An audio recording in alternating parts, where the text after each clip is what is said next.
button easios B button ux time.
That's right, everyone.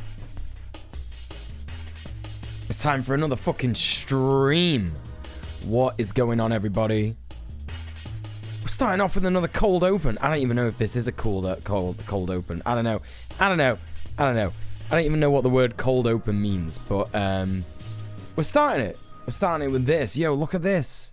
Look at this. I just want to point out Tom Morello. If you haven't seen this in the Discord today, fuck it, I don't know why I turned the music off.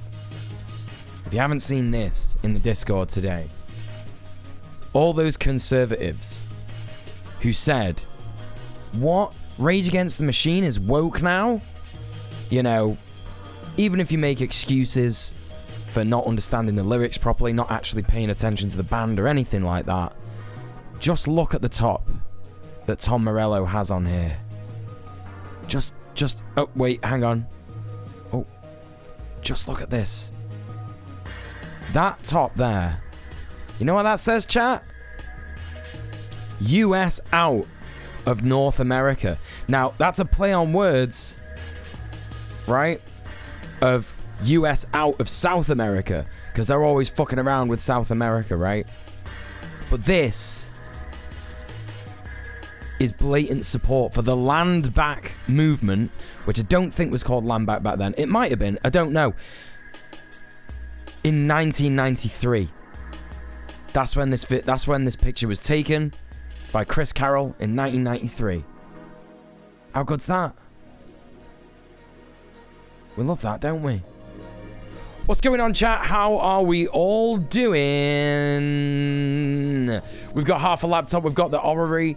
We've got Cynthia Citrus. We've got Hell to Pay. Orrery, thank you so much for the 4 months of Bezos books. And hello, Master of the Art. Welcome in. Hello, Goblin Hugger. Hello, It's a Mammal. Welcome in. Hello, Just Johnny. And we've also got Vordrella and the wonderful Queen Pib. Risk in Verse. Hello. You've been good. Heard earlier this week that your contract isn't getting extended at the end of the month. Wasn't expecting it to be, but that still kind of sucks. Fuck. I'm sorry to hear that.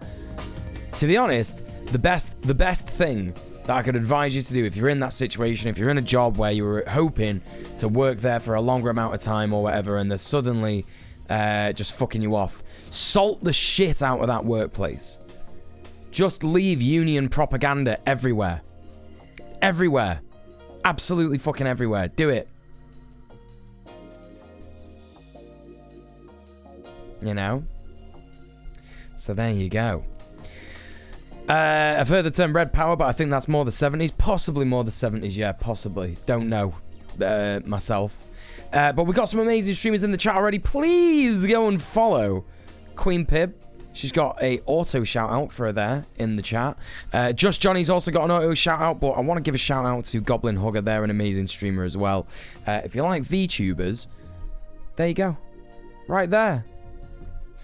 Anyway, what have we got on the docket for today? Now, I want to get into this real quick because it's premiering right now, and I kind of want to do like a live reaction to this, even though I'm going to be pausing all the time, you know?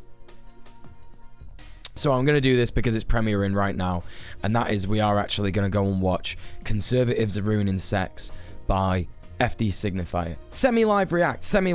It's technically not even a live react because it went up yesterday. It was supposed to be there.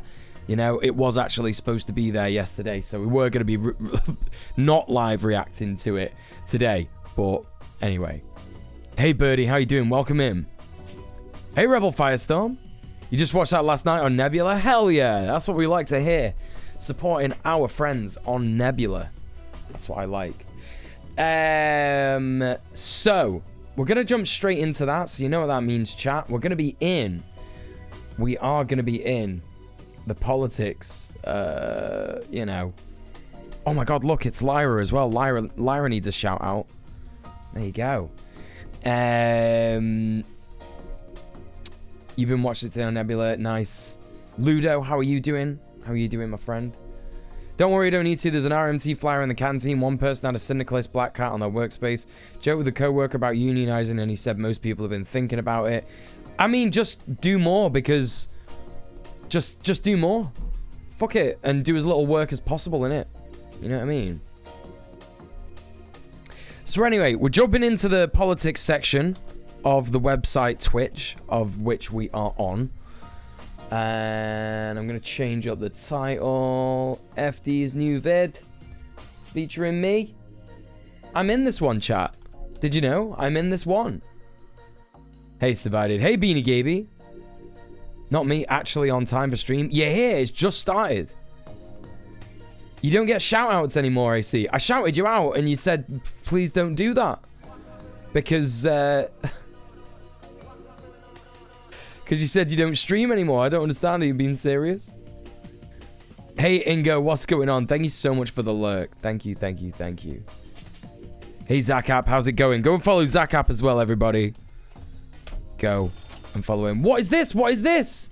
Some more for the video goal. Oh my god! Thank you so much, Hell to Pay, for the £13.81. That is right. I'm trying to raise money to get a videographer and a music composer, music producer to make some music and film my upcoming next video, which is going to be on Berserk and how it's a queer polyamorous love story. So if you've got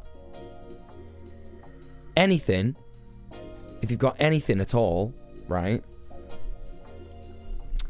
to donate, then yeah, send it this way, basically. Yeah, no pressure. Do you know what I mean? It would be good to get this before the end of the month so I can start filming in November. But yeah, I watched this yesterday on Nebula and I was so happy to see Muel. It's crazy to think, yeah, right? It's crazy to think that at the time of this video, yeah, at the time of this video, I will do a stretch half a laptop. Yes, thank you very much. I'm also going to be doing the blue fella that Sorka left me at the end of the stream last night that I forgot to do. Anyway, yeah, thank you for the stretch because it's just like, oh, fucking, my neck is still a bit fucked, you know? Anyway. Can't wait for the comment section of that video. Yeah, it's good. It's right. So anyway, listen. I was so, it was when we did this interview, when me and Feek filmed this interview, right? Well, Feek filmed it. I just went there and did it, right? It was the middle of the, do you remember when it was dead hot and dead sunny and I had sunburn and I was dead red? Does anyone remember that? Right? So that's how I look on Nebula. And also, the color grading wasn't exactly right either, so it's like a bit saturated. And I'm like, oh my god, I'm so red in this video. None of you probably would have noticed that, but now everyone's going to be like, oh yeah, he's right. And everyone's going to be cringing. So anyway, that's that. Having no neck would feel safe. It would, wouldn't it, actually, yeah. Super Red Mule, Lobster Era Mule, yeah. Hey, Alex Taker. Sorry, not Alex, sorry. Hi, Alice Taker, 1700. How are you doing? Hey, Odnon, how you doing? Morpinist Mule? It's me, Orpinist Mule. Yes, I am red, I'm a communist. It's true. It's true. Anyway. Hey, Husker, how are you? We got Odnon here. Please go follow Odnon. I was hanging out in Odnon's stream, on like, I don't know, when was it? Saturday night or something? That was good. Ludo with the £30. Oh my god. Thank you so much for the £30. Thank you so much, everybody, for getting us almost to the goal. We've literally got £9. £9 fucking pound.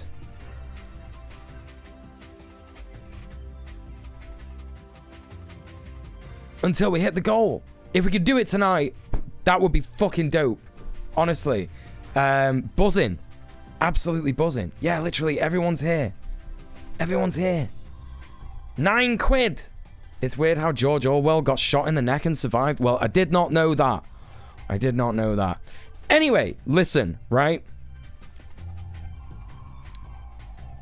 We're going to check out this video. We're going to check out this video, right? We're going to start it. There's the content warnings: misogyny, sexual assault, queerphobia, and racism. Let's get going with conservatives are ruining sex. Boom.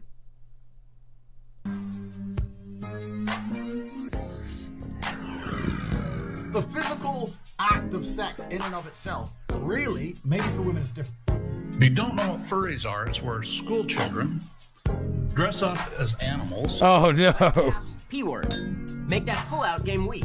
The physical act of sex in and of itself really isn't all that pleasurable. The girl has fun. You get 10 seconds of fun at the end, and you have to put up with her ass for hours afterwards. That's all sex is, right? Andrew Tate must have like the worst sex. Like, I don't even get that. He's like desperate to have like a high body count, right? That's what he wants. But he's like, sex is awful. It's awful. Telling on himself, right? Litter boxes in schools. Yeah, it's so ridiculous. Yeah, so ridiculous. And also Matt Walsh is in here, who said he will not apologize for saying that girls, young girls, are literally, you know, that's it. They're the best people. They're the best people to impregnate. That's what he said. That's it. That's Matt Walsh. Hey, Handpig, how's it going? You believe. Then do not participate in a reproductive act. He might be asexual and hiding it, you know? Sex repulsed. Litter boxes in the schools for these children. How is this sanitary? My first concern is that these women are describing a serious gynecological condition. Right, now, you know the score, right? You know the score, chat. Please, please, please, please, please go and show some love to FD Signifier. Watch the premiere on mute in another tab. Give him that view. Give him that watch time.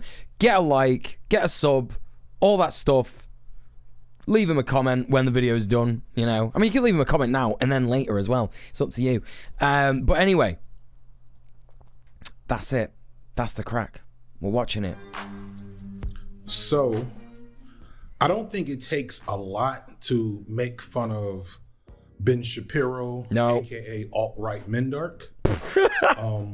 He's a comedically unserious man. Of a mansion. Alt-right Mandark. And then there is just a giant golden butt. My favorite piece of Ben Shapiro cringe comes from, of course, his take on WAP, the 2020 song by Meg Thee Stallion. By the way, I don't think I've ever mentioned about like WAP, the music video from an aesthetic point of view is absolutely incredible.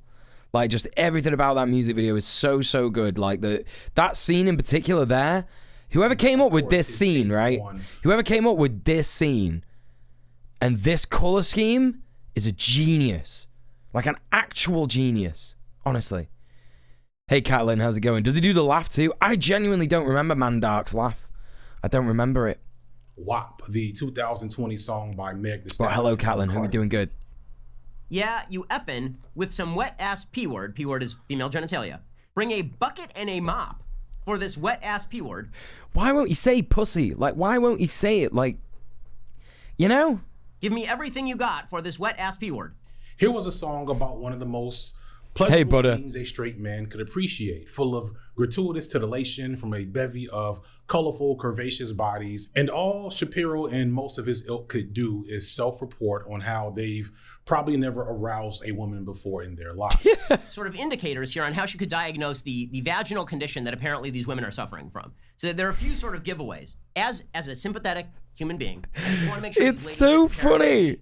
My wife's medical advice is that they go to a gynecologist ASAP, and that they do whatever checks are necessary for Kumatori, yeast infection or trichomonas. Shapiro is like a living, breathing embodiment of STME. If you didn't watch the Black Manosphere video, that means scaring the maiden's energy. He has a voice that would leave a woman drier than the Sahara Desert. He looks like an adult actor playing a boy character in a stage play. How can you, like, honestly, it's like, you know, if a pussy gets wet, I can't believe it. Here we are like a year later. Like, we are literally a year later, maybe even more, from like the WAP shit. It might even be 2 years. I don't know. I don't even know what time is anymore. But seriously, it's like, oh, right, yeah, you know, he's there literally saying if a pussy gets wet, that's a serious gynecological condition.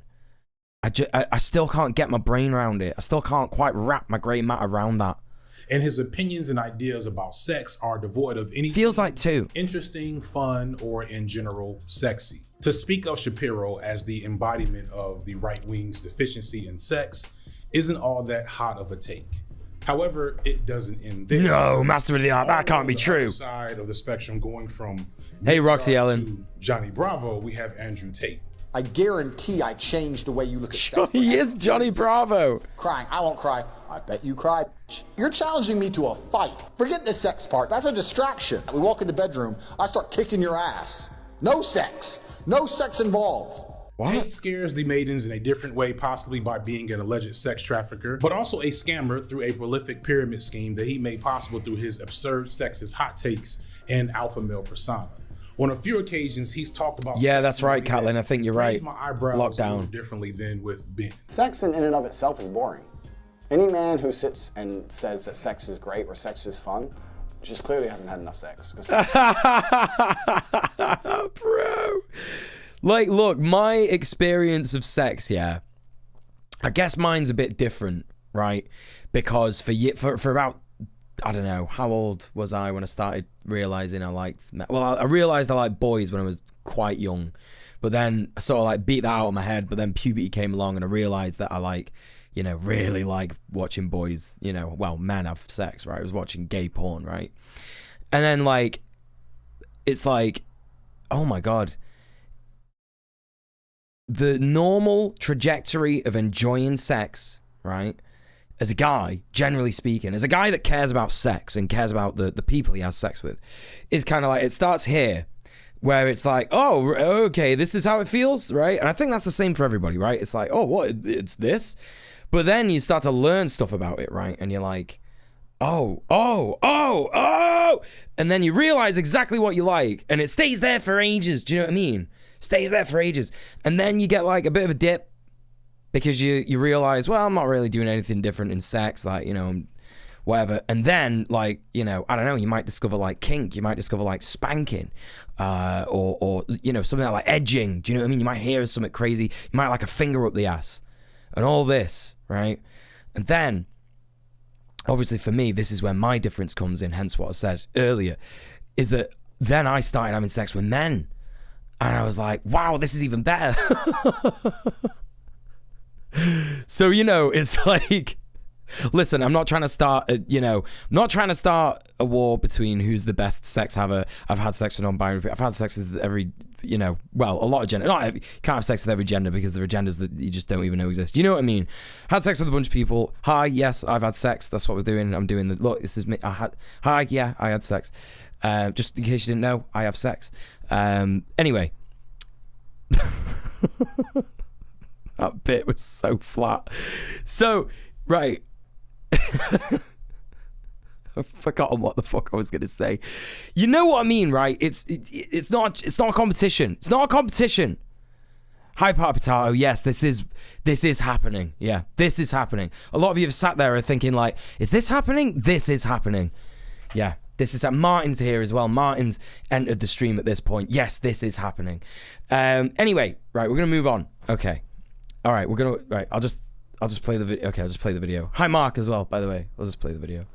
Sex is boring. Sex is a chore. Now, the whole concept of being an alpha male is nonsensical and unscientific. You know where I was going with that bit anyway. If we were to take it seriously, we would assume that the alpha males would be great at sex. But something tells me from the way that we've often heard so-called alpha males talk. God, I love that Feek is doing this, by the way. I love this shit. Gaining access to women's bodies, they probably don't know how to please those bodies once they are giving access, nor do they care much about this deficiency in their alpha male performance art. In fact, numerous studies around sexual satisfaction indicate that women who exclusively have sex with men have the lowest levels of sexual satisfaction. I'm glad you like the VOD, by the way, Mark. Nope. The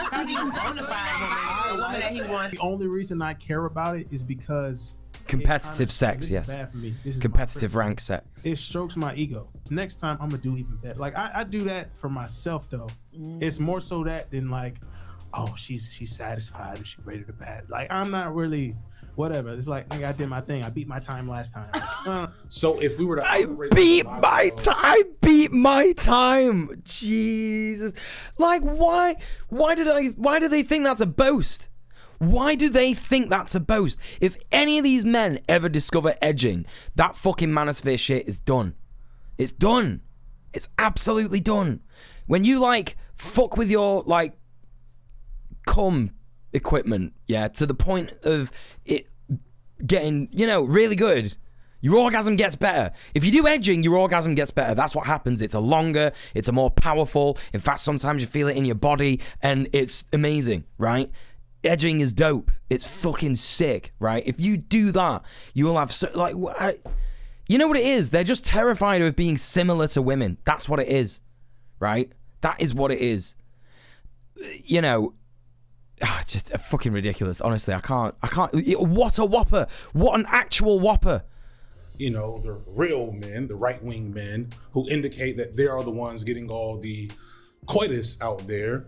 Then is it that big a reach to say that maybe those guys suck at orgasms are girly? That's what it is. If you have an orgasm that's anything different from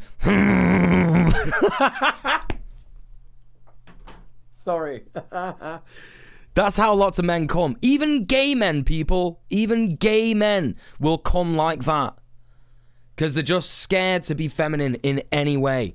Do you know what I mean? One of the best cummers I've ever seen, yeah, is a guy called Nick Capra. He's a gay porn star. In fact, he's a bisexual porn star. He's done stuff. He was like one of the earliest ever porn stars to do like trans porn, like, you know, that wasn't like nasty and, you know, calling him slurs and stuff like that. But he's great. And when he comes, he's literally like, I'm gonna come. Like, it's great. Honestly, listen, if you're into porn, check out Nick Capra and just skip to the fucking money shot. It's one of the best / funny things you've ever seen in your life. It's so good. Like the way he's like, I'm gonna come. Like, it's fucking brilliant. Swear to God, like, serious comer. Serious comer. And I think that some of these manosphere guys are just like, if any of that, I don't want it will make me like a girl, and I don't like that. You know what I mean? None of this stream is going to be clipped out of context. It's even more obvious that I gotta look at the clips later. Satisfied with bad sex for themselves, they want bad sex for everyone. And not he's a just professional bad nutbuster, yeah. sex, but bad sexual health, bad sexual freedom, and bad reproductive rights. In fact, it's relatively fair to say that there's nothing that conservatives, champions of personal liberty and limited government, have spent more time trying to control in the past few decades than the sexual activity of all people in this country. Yep. And I want to explore why and how that is. And to help me, I brought along, as I often do, a wide variety of people with different experiences to kind of fill in the blanks where I couldn't. See people coming from more conservative. Oh my God, who's that? Who is that? Who is that? Who is this weird guy that's sunburnt? Who is this? I love that he's called me political streamer BDSM enthusiast. he's right. Areas. And then you'll start to see Grindr. Normally, as a queer man, you'll be on Grindr and you'll be scrolling and you'll see the regulars and you know who they are. Hey Thora. And you'll start to see that wall of regulars change quite dramatically. The Tory party, the electoral Tory party, come to Manchester and they hold like a huge conference where they basically talk about how they're going to fuck over the poor and fuck over minorities. And you also see the Grindr wall change quite dramatically during that time as well. And what you tend to see more than anything, and this is like a huge thing, is so you'll hear queer men talk about discreet men and discreet profiles and stuff like that. Men are very self-explorative, I feel like. One in the chat if you know what that means when someone says discreet on Grindr. One in the chat.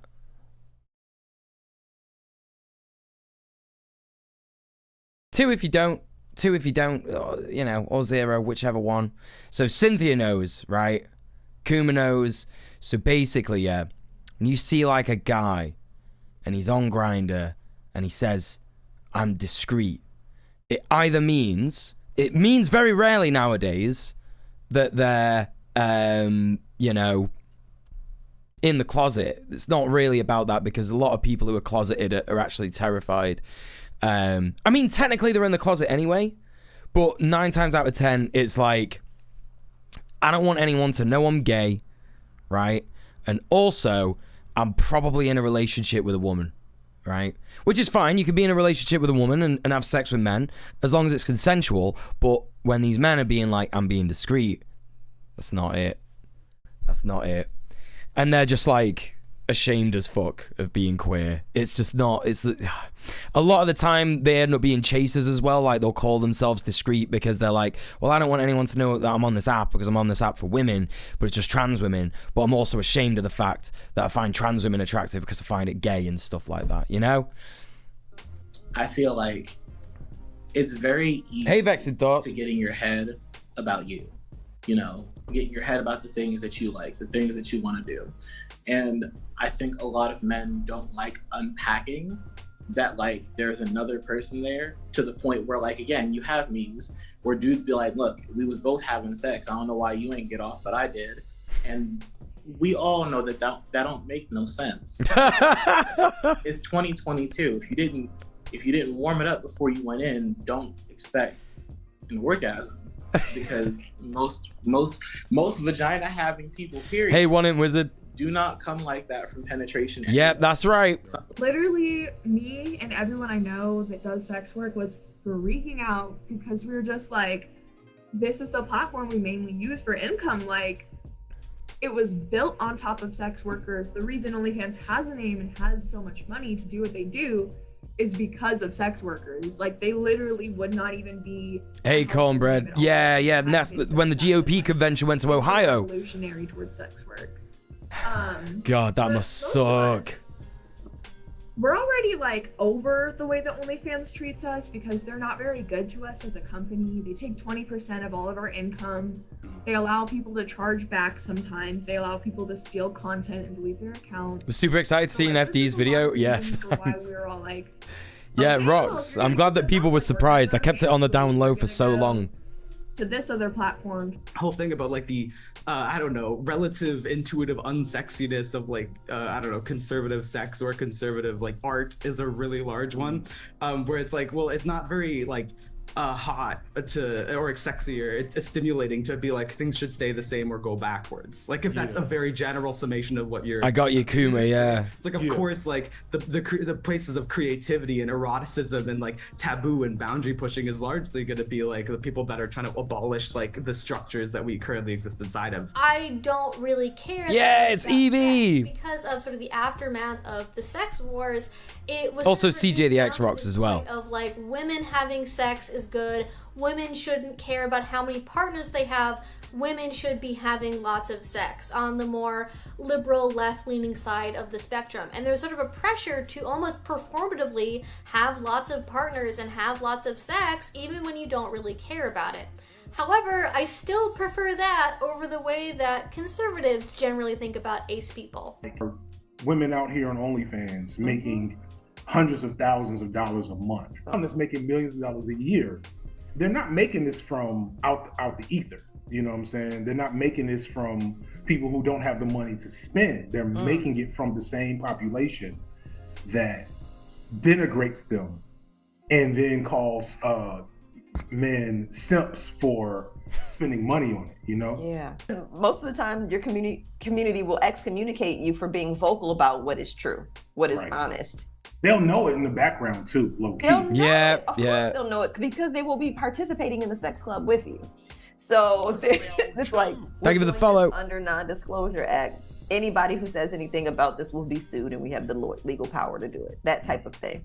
Because it's so shameful to our base, because we've created these stereotypes about who we are and who we should be that our base is bought into. Nobody's living up to it, but rules are for poor people. You know, like laws are for poor people. That's how that works. Lastly, as many of you know, videos like this are hard to keep monetized, but that's okay. Thanks to today's sponsor. Had to edit this part out due to monetization policies. I think it's impossible to tell half the time. Either way, in the description or the pinned comment, you can find out who today's sponsor is. It's a sponsor very appropriate for the topic of this video.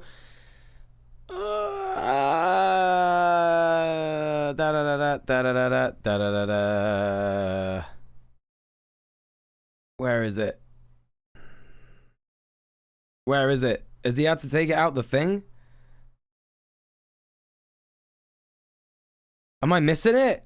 Adam and Eve?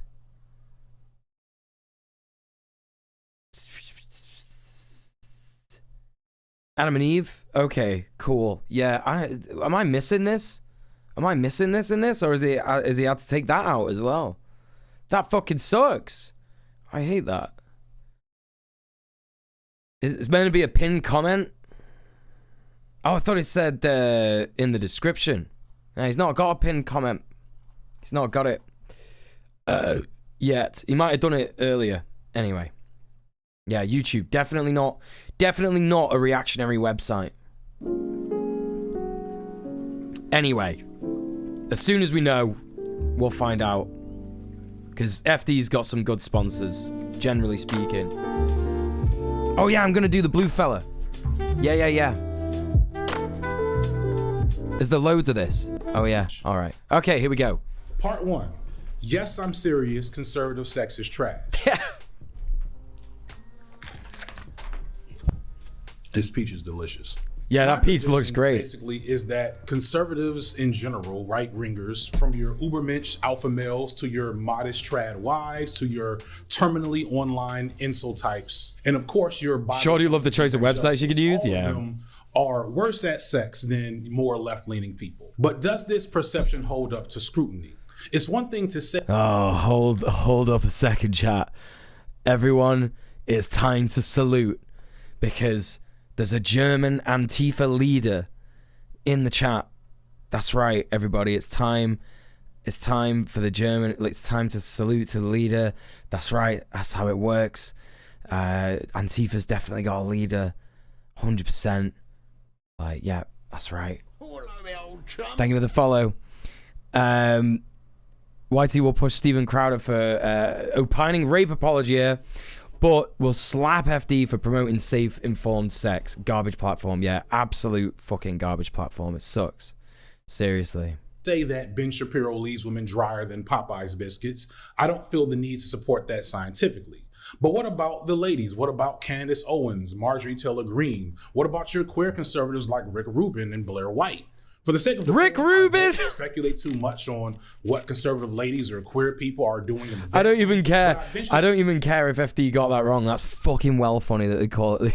He called him Rick Rubin. To say that there's probably not a ton of fireworks going off on those thin blue line bed sheets, but this is based on my biases and negative opinions of conservatives, as well as the conjecture on the clearly regressive and often unfun stances that they publicly have taken towards sex.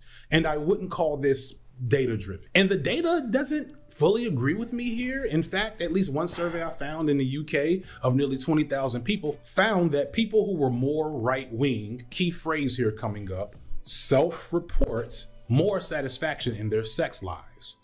So I guess that's it. Up yours, woke moralists. Up yours, woke moralists. So obviously, this is not the end-all be-all, but it does leave us with a lot of further explaining to do. First, I want to be clear that when we're talking about bad at sex, I'm not just talking about one's ability to please another in the bedroom. Right. I'm also talking about one's general attitude towards pleasure as a whole. Yes. One's ability to please themselves as well. One thing that people, especially men, always forget is that you have got to make your sex enjoyable. Like, it's up to you. It's up to you to communicate to your partner what you want from them. It's up to you to communicate and tell them if you don't like something or if you want them to change something and shit like that. Do not get caught in the mindset that if you are just going on with it and, you know, doing what you're told, even though you don't like it and stuff, that's the right thing to do, right? This goes for everyone, to be honest, of every gender, because it's literally like, it's not just going to be boys that are doing this, it's going to be everyone. but it's your responsibility to find out, because, you know, it's also your partner's responsibility. It's a shared thing, right?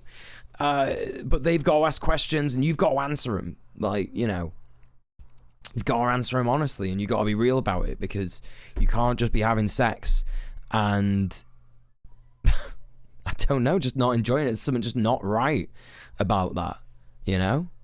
Let's do it in a healthy and honest way. I'm also talking about literal health practices such as wearing a condom, using birth control, not fudging the lines of consent, and of course, providing effective support systems for reproductive care, making sure that American women don't have maternal mortality rates that rank 55th in the world, educating young people, and yes, even children, about sex and sexual health, being serious about protecting sex workers, being diligent about seeking justice. What's that chat? Sexual violence. What's that chat? Chat. Some people in chat, Lyra and Cynthia, are saying something about something. I don't know. I don't know what they're on about.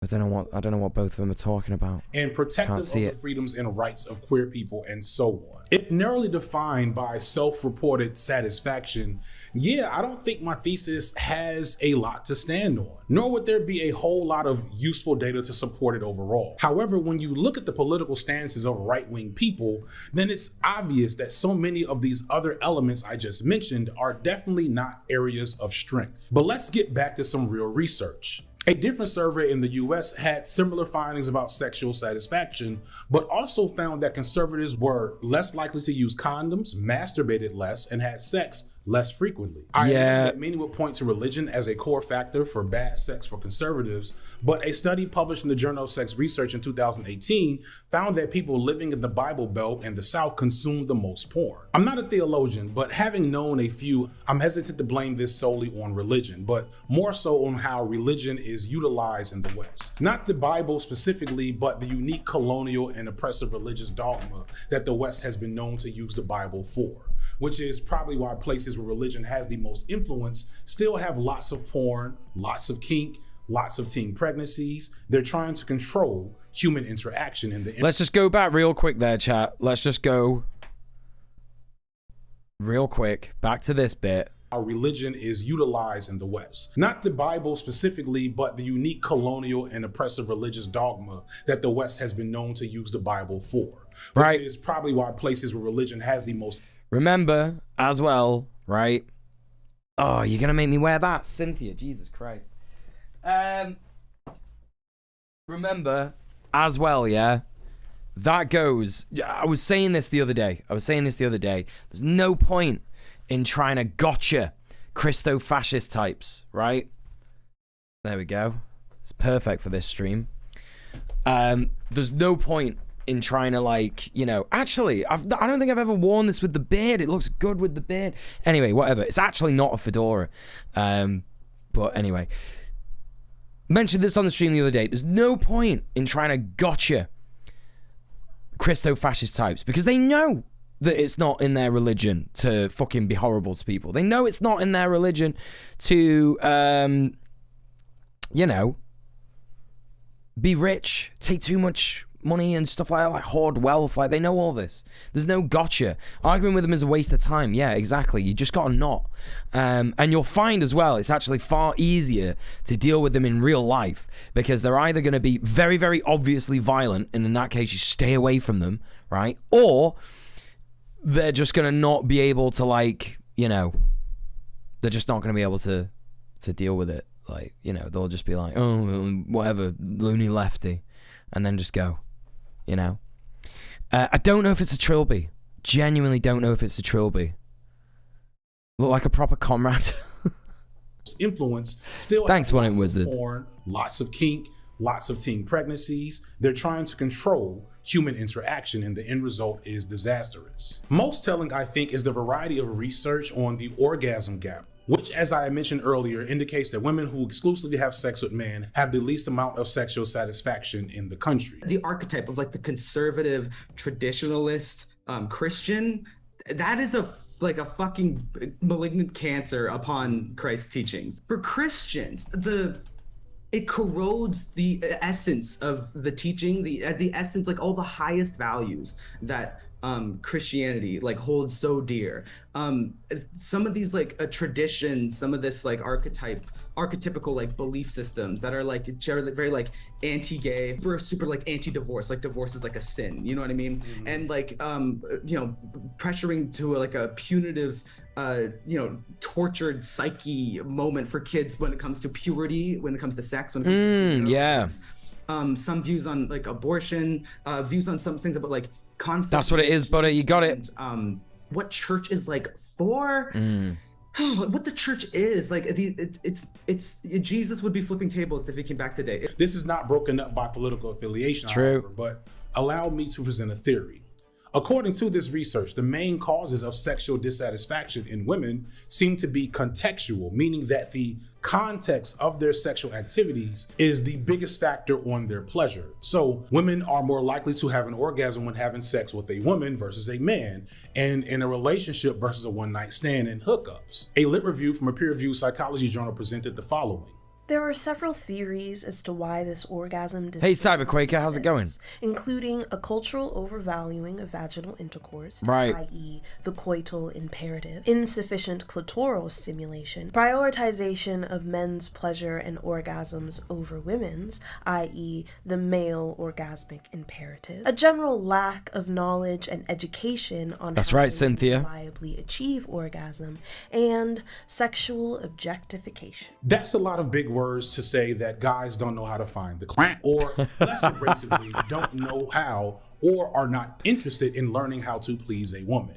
Hence, quote, the clitoris is one of the most interesting parts of the body I've ever seen, right? Do you know what I mean? It's like so different, whoever, like the difference in the people that have got them and stuff like that. Used to have a sexual partner who would like really like me to like choke them, and as I'm choking them, like really slowly rub on the clit, like really slowly, and they would just get off from that, right? But then, you know, I know some people who are like, fucking punch it, like smack it, like get it, like destroy it. Do you know what I mean? It's like amazing. But here's the thing, you know, cocks are like that too. Some guys really like having their cocks tortured and shit. Some guys are really sensitive, you know, on the dick and shit, and will just come if you just frot them for a second. I've even had a guy like come after frotting him for like a bit and then stopping, and then after about 5 seconds he just cummed. So, you know, my ex always used to call it the lady boner, which just stayed with me always, right? It's like this from Fresh and Fit. It's way more important to protect her than to please her. Who gives a fuck about a woman's orgasm? It's useless. Wait a minute, you said who gives a have a woman ever had an orgasm with you when you was having sex? Yeah, do you know how that feels for you?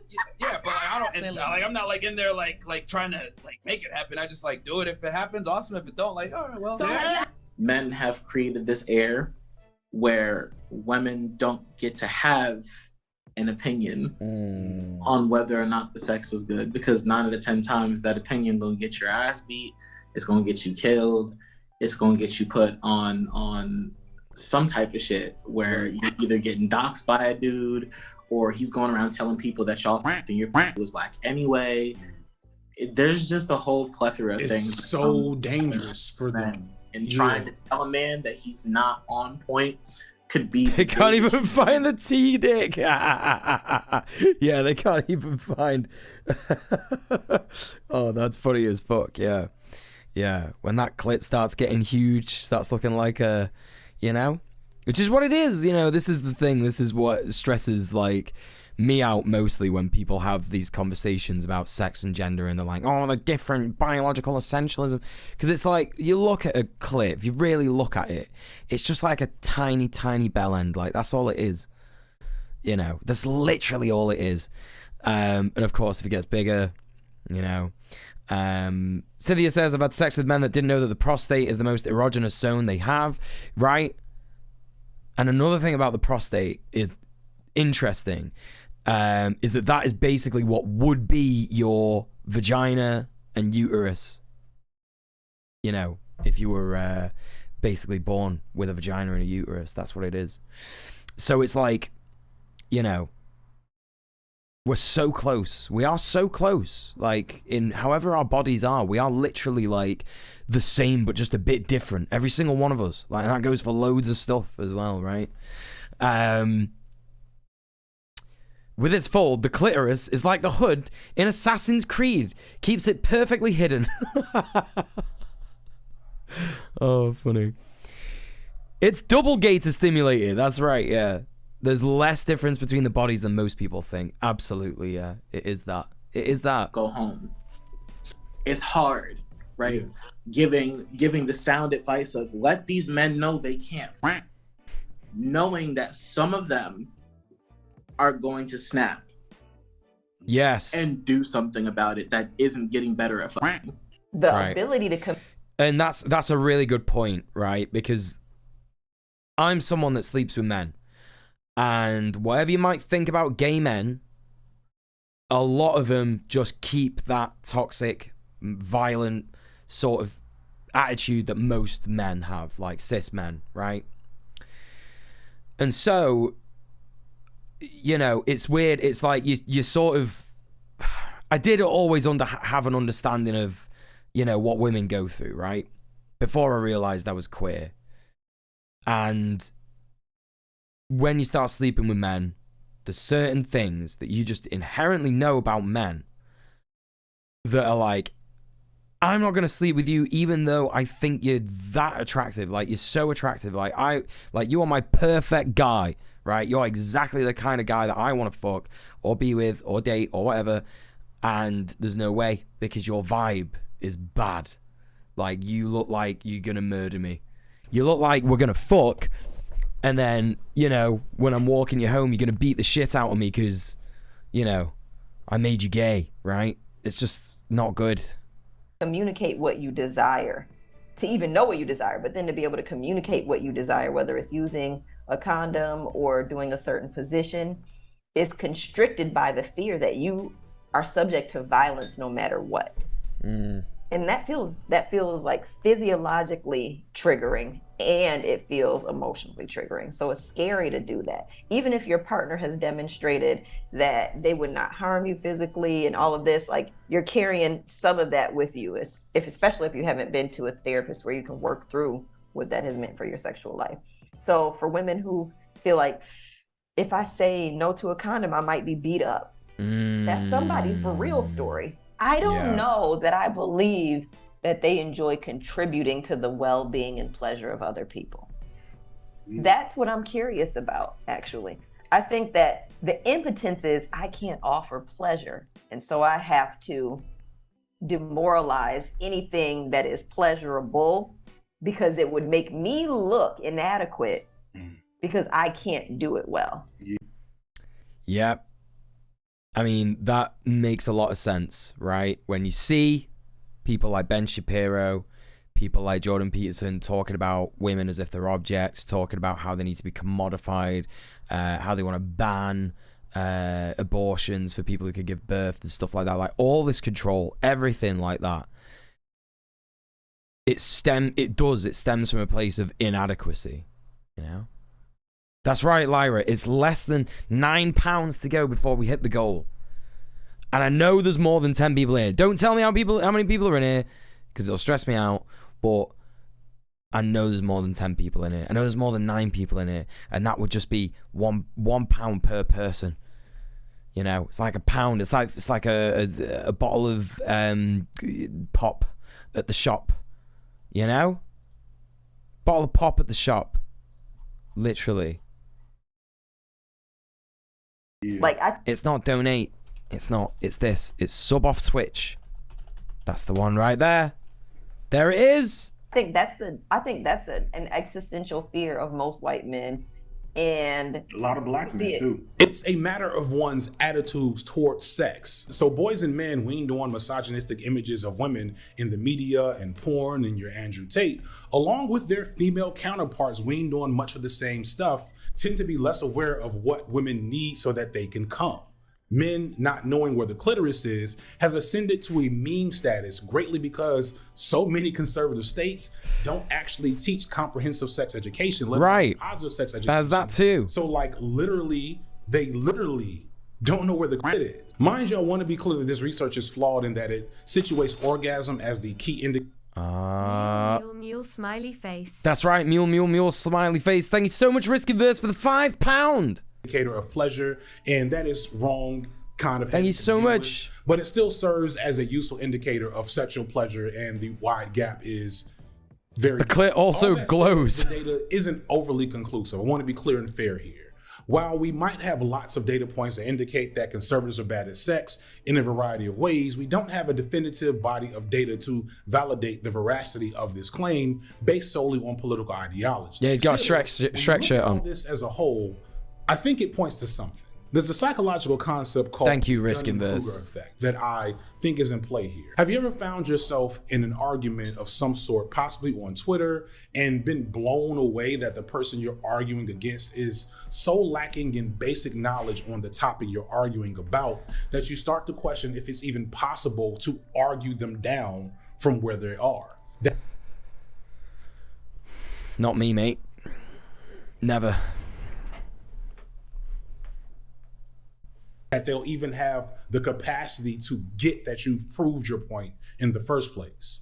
Guy once told me he was speeding on his motorcycle one night in the freezing cold and was almost caught by a police helicopter with an infrared camera. He said he ditched the copter by taking his coat off and cooling his body down to ambient temperature, so the infrared camera couldn't see him. I ignored the fact that he'd be dead if his body temperature dropped that much, and simply asked why they couldn't pick up the heat from the engine. He said infrared cameras only pick up heat from organic sources. At this point I decided against even trying to argue against any of the ridiculous points he was trying to make, and just noped right out of the conversation.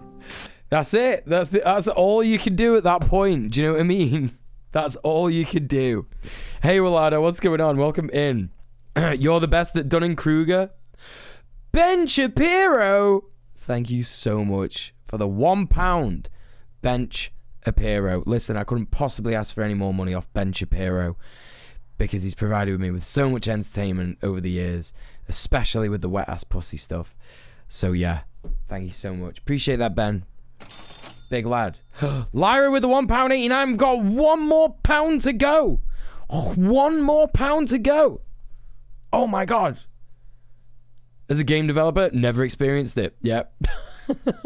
People on social media are true experts on making games. I just think that what happens is, right, this is the problem with the internet, isn't it, right? It's the pound is a P word. That's true. Pound is a P word. That is true. You know the South Park movie and Stan's hunt for the clitoris? The bit at the end when he found it was the most I've ever seen my grandmother laugh. Just the film throwing that mental image out there. Yeah, it is funny. It is funny. Just one more pound to come. We're on the edge. No, there'll be no coming. It's not that kind of stream. Oh my gosh. But yeah, Ludo's right. He's right. One more pound to go.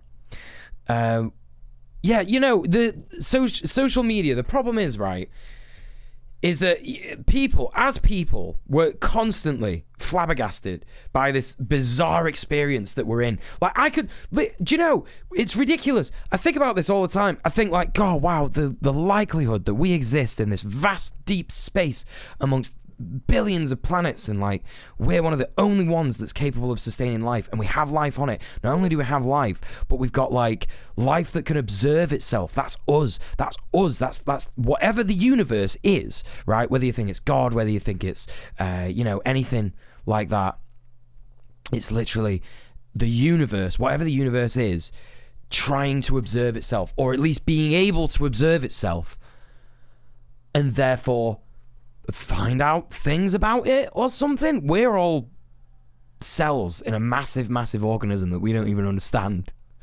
And it's mind-blowingly beautiful, yeah? But then, add on top of that the layer of like, what is this? What am I doing now? One of those things that's the universe able to observe itself is like observing other people, observing themselves, and observing the universe, and making observations about how there's other things that observe the universe, which is the universe observing itself, thinks about the universe. It's mental. So you've got all that, right? And that's how complex we are. In fact, I've reduced it quite a lot, so we're even more complex than that. And then, add on top of that, right? Add on top of that, you know, whatever we were talking about, what we were talking about, I've forgotten. I've actually forgotten. Oh yeah, social media. So then, we just have no idea. We have no idea what we are. We have no idea where anything is or what anything is. Like, you know, like we say like, oh, this is a table. But is it though? Like, who said it was a table? Who gets to decide? Fuck it, it's not a table. We're not doing tables anymore. I've decided it, right? And then you've got people who are like, right, I'm going to do some thinking. I'm going to think about a thing. I'm going to think about a thing that I can observe, but I don't even know what I am. And I'm going to decide what is correct about that. And no one can change my mind. So, and then what they'll do is they'll get on this machine, and that's all it is. It's a machine. You don't see any of our faces. Like, Avatar's bollocks, right? It's not the same. You don't see any of our faces. It's different for weirdos coming in chat and being weird. That's different because you can actually see my face and you can remind yourself that I'm a normal person. But you can still do that. And then they go on the internet and they're like, they go on the internet and they're like, Marvel movies are great. Oh my God, Johnny. Thank you so much for the £1. We've done it, chat. We've absolutely fucking done it. Thank you so much for getting us to 150 quid. We did it. Let's go. I should really have like a sound effect on Stream Deck, which is like everyone cheering, going, yeah, or something. Anyway, get on the internet and they say things like, oh, I love Marvel films. They're the best thing ever. Cinema. And then that's like, when you think about all that, when you think about what I said, all that bit that just came before, it's just so absurd, isn't it? That anyone would say anything. Like, just stop saying things. This is often because of Dunning-Kruger. But thank you so much. We got £150. All sorted. Brilliant. That's 2 people. Chat, you know you've employed 2 people. You've not just paid me for the month for your entertainment just because you want to see me succeed or because you agree with something that I said once on Twitter or anything like that, right? You've also paid for 2 people to do work on one of my videos. Incredible. Absolutely fucking phenomenal. So, thank you so much. And, yeah. I don't know what else to say. Just like, thank you so much. I really appreciate all the support this month. It's been incredible. We're going to have a great month. You know, we're going to start playing Scorn on the stream. I know that a lot of people aren't into Scorn. I know. But a lot of people, you know, say they want to watch me play video games. So I'm going to play Scorn on stream, right? Because I can afford it. Because I kickstarted it ages ago when I had more money. And it's amazing. So anyway, let's crack on with the video, but thank you so much, everybody. And hello, Almost Elise. You can't even use the word sex on YouTube. It depends if you want to be able to monetize it. That's what that is, basically. It depends if you want to be able to monetize your video. Effect, where a person is so bad at a thing that they don't even understand what being good at that thing looks like. Do you see where I'm going here? I think this explains the high self-reporting of satisfaction for sex with conservatives. Conservative women are so used to not claiming that both them and their partners are satisfied with the trash rabbit dancing that they call sex. What does that mean? I've never heard that before. Trash rabbit dancing? Trash rabbit dancing? I'm Googling it. I am Googling it. Trash rabbit dancing. Projecting? Trash rabbit? Hey Babs, how's it going? Welcome in. Gang, please go and show some love to Babbling Goat. He is an incredible streamer, a lovely fucking dude. It's great to see you. It's been ages. I know you've been working hard.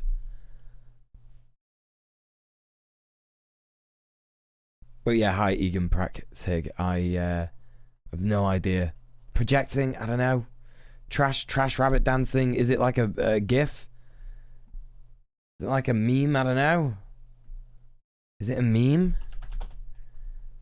I don't know anything about this. I don't get it. I don't get it. Someone's gonna have to enlighten me. I'm gonna ask Feet what the fuck that means. Open to sex, I guess, and like my mom was never like, you can never have sex. It was like that was never how my household was. But sex like rabbits and then being weird about it. I was just kind of like scared of men. And so I would like date girls and be totally fine with like that sort of intimacy. And that's when I was like, well, maybe I should start like experimenting. Maybe I'll like guys. And every single interaction I had with a guy was like once and then never again, because it was just, I was like, oh God. This is literally my experience with guys too, honestly. It's fucking ridiculous. What was the effect called where people with a low skill tend to overestimate themselves? Dunning-Kruger. Hello, Sorka. How's it going? Welcome in. Hey, Puppacor. Is the Arby's thing real about women? I heard it from my uncle in the army. What?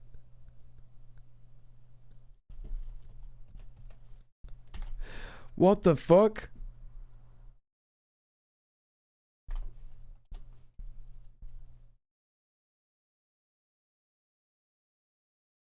I have no idea. You're so deep in memes, man. I've got literally no idea what you're on about. Like, let you near me, you know? And it's not because they Well, were hello, awful good to see people, you. but it was just not that enjoyable, you know? I have a boyfriend now, and Okay, that's good. I can't relate to that statistic. He's great for me. I'm great for him. We're super happy. But every guy I had ever hung out with before, like I mentioned earlier, like even if I wasn't interested in having sex with them, Probably for the best. Always a pleasure. I was just joking. Yeah, no worries. let's do something. And this would be, Just like, have no the idea first what you're on time I about. would ever meet Like I'm always sat here, yeah, and I'm like for those of you that don't know, Puppacor knows me in real life. Lovely, lovely person. Not seen him in ages. But basically, like, I always think I'm extremely online. I think, like, you know, I explain stuff to people and I'm like, oh yeah, these guys got really mad that I criticized one of their friends and now like thousands of people are calling me a groomer and an abuser on the internet.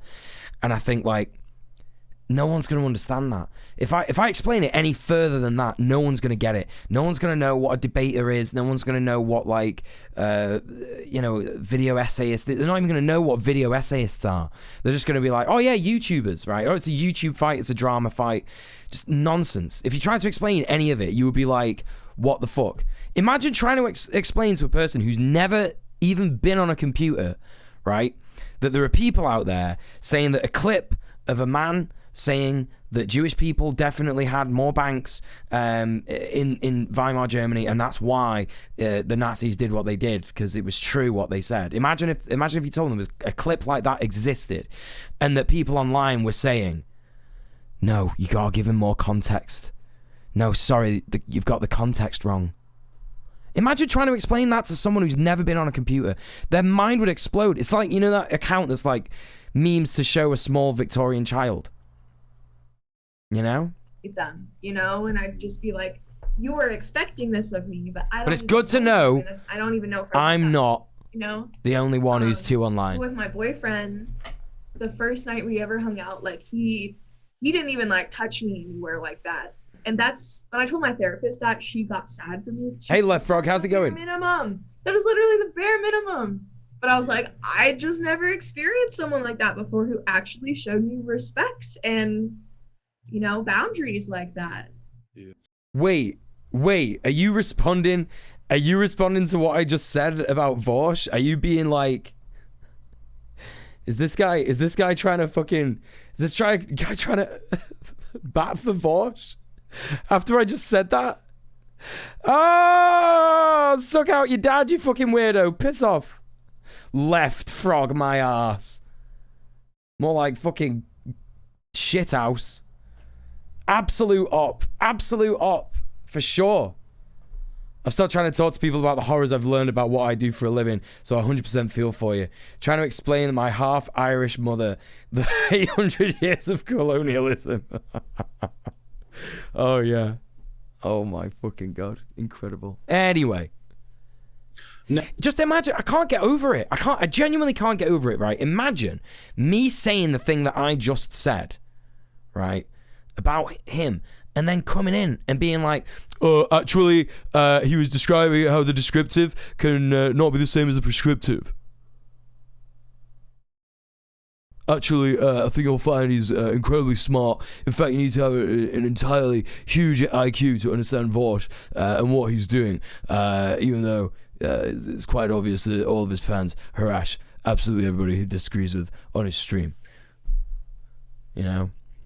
Amazing. Now, surely amazing. Just imagine being that guy. Embarrassing. Someone watching this is thinking, well, my trad wife girlfriend can suck a golf ball through a water hose, or my guy that watches Joe Rogan can tie a cherry stem in a knot with his tongue. Motherfucker ain't talking about me. And you're right. While Ben Shapiro has explicitly implied that he's never made a woman wet in his entire life, and there are hordes of pious young men and women from conservative backgrounds avoiding the wonders of sex for a variety of reasons, it's not only disingenuous That's a good one, Lyra, that all conservatives are having bad sex, but it's also, again, not supported by the research or just historical record, whether it be the rumored Gawk Gawk 3000 skills of Nancy Reagan.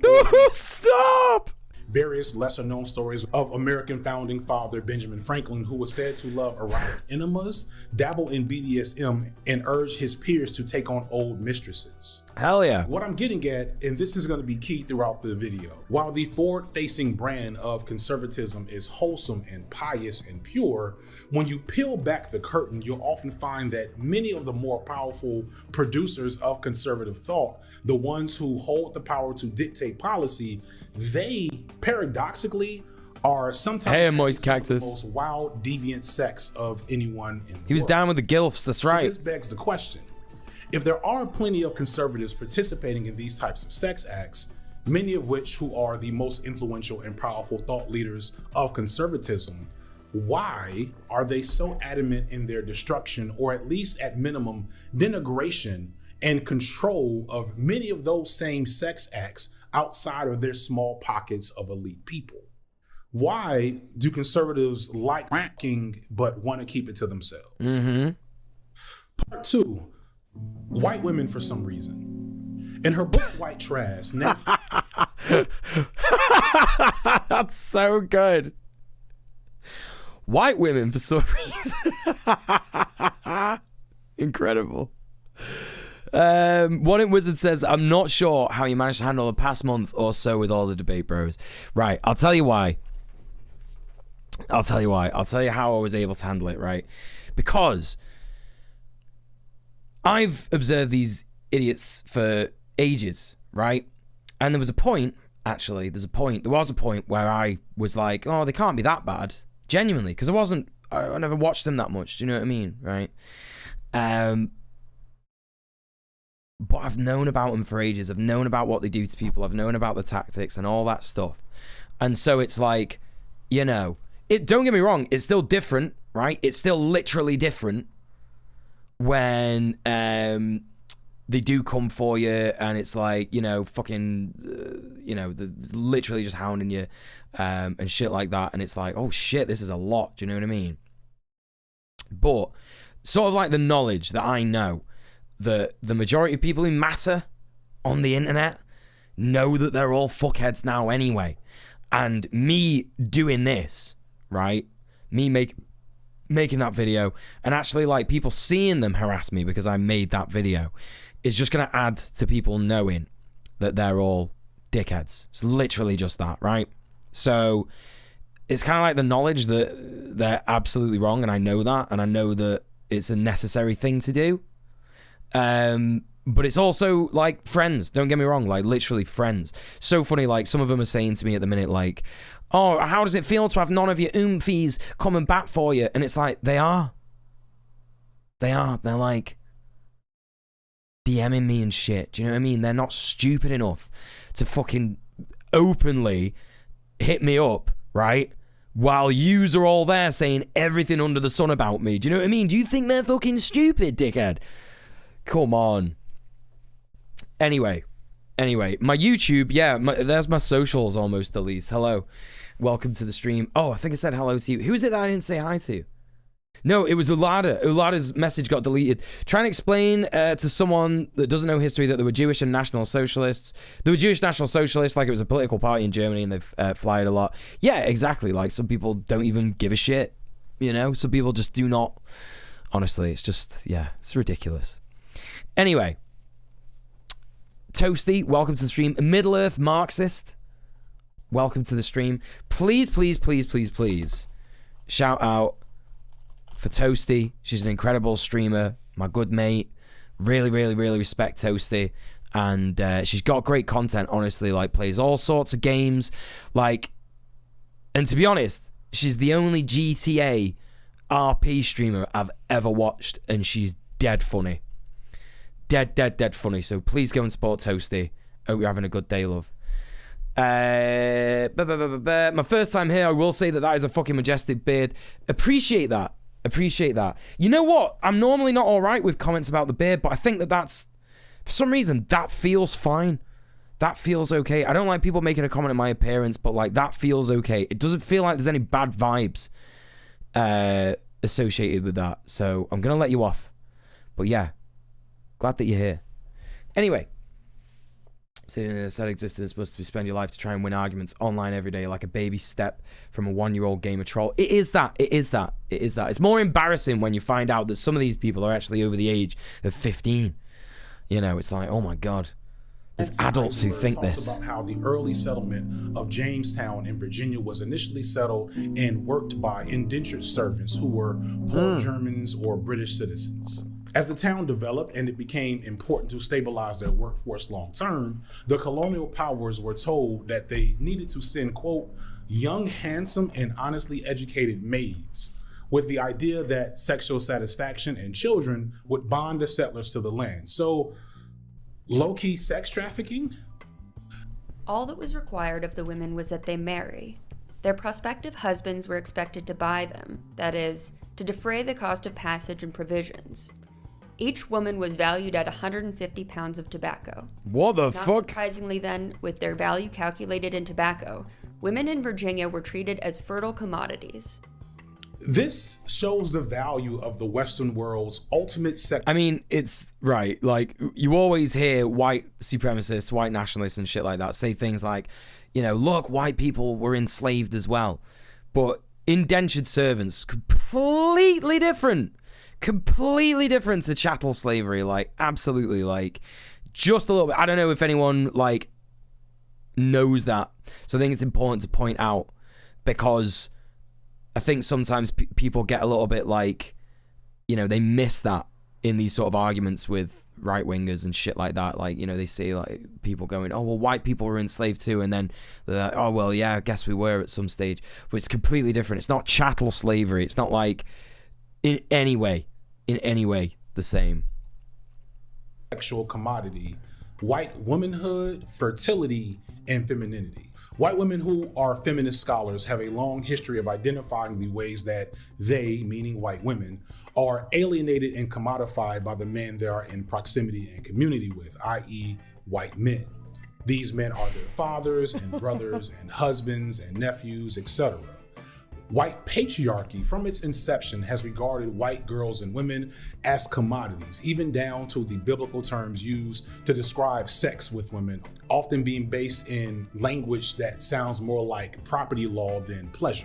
Danny, a young, successful sex worker, recognized this issue and how she is often treated by men and boys, both in her work and her personal life. To an extent, when a girl does OnlyFans, especially like someone you may know locally, like in a guy's head, they kind of think like, oh, well, like I can subscribe to your page and then I can pay you to get with me, or like there's a chance I could date this person. And like when you're sticking to your actual career, I mean, some people meet up, that's not me, but when you're sticking to your career and you're like, no, I don't really do that, sorry, but thanks, like they'll literally unsubscribe and get mad and maybe start to like dox you or something if they know you personally. Right. Which, unfortunately, I have experienced before a few times.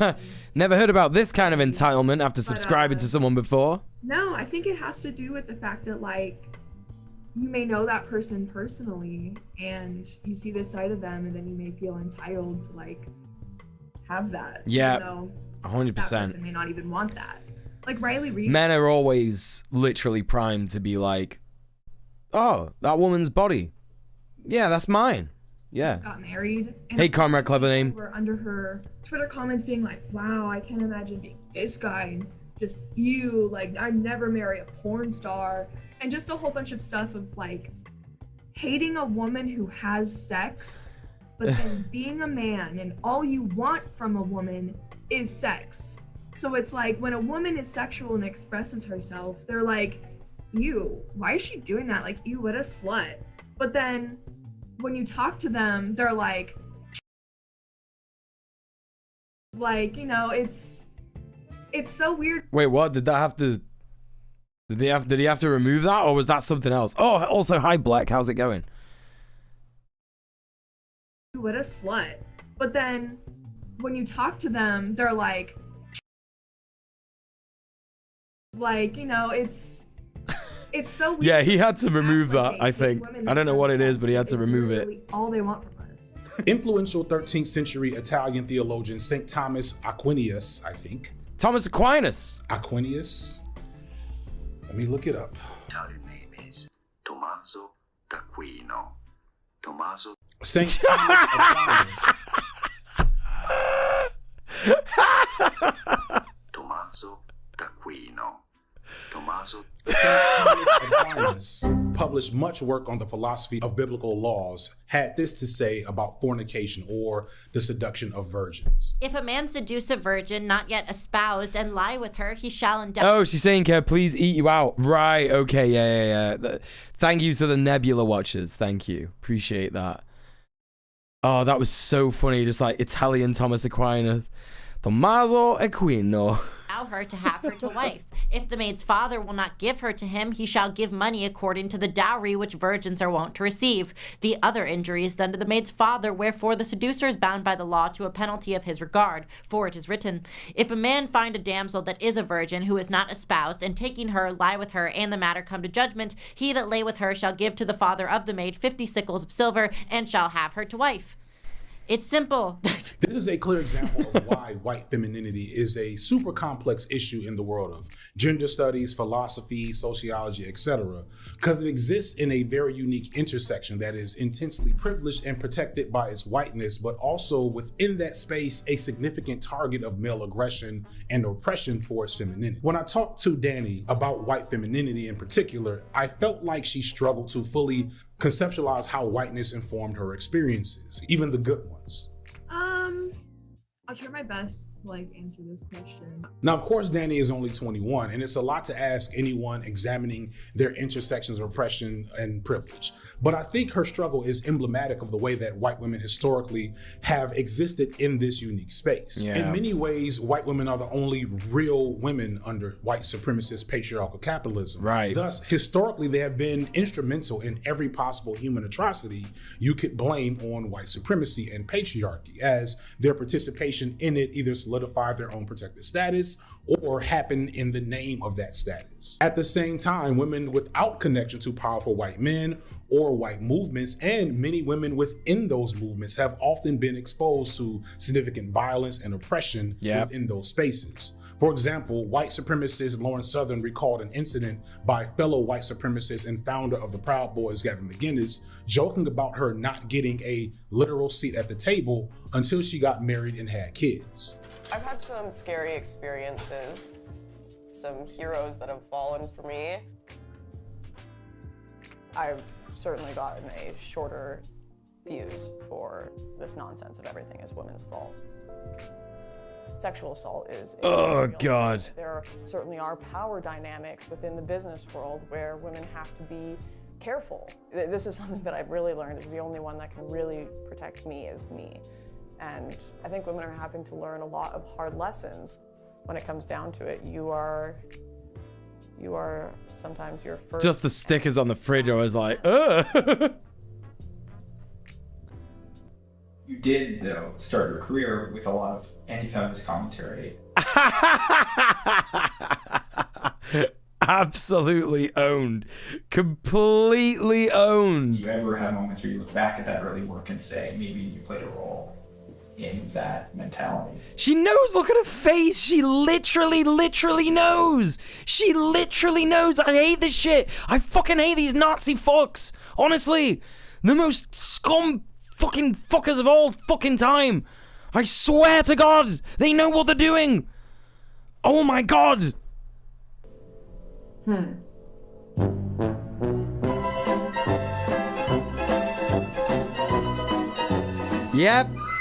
But then you have stories like the white woman who falsely accused 13-year-old Emmett Till of sexual impropriety, which led to his gruesome Right.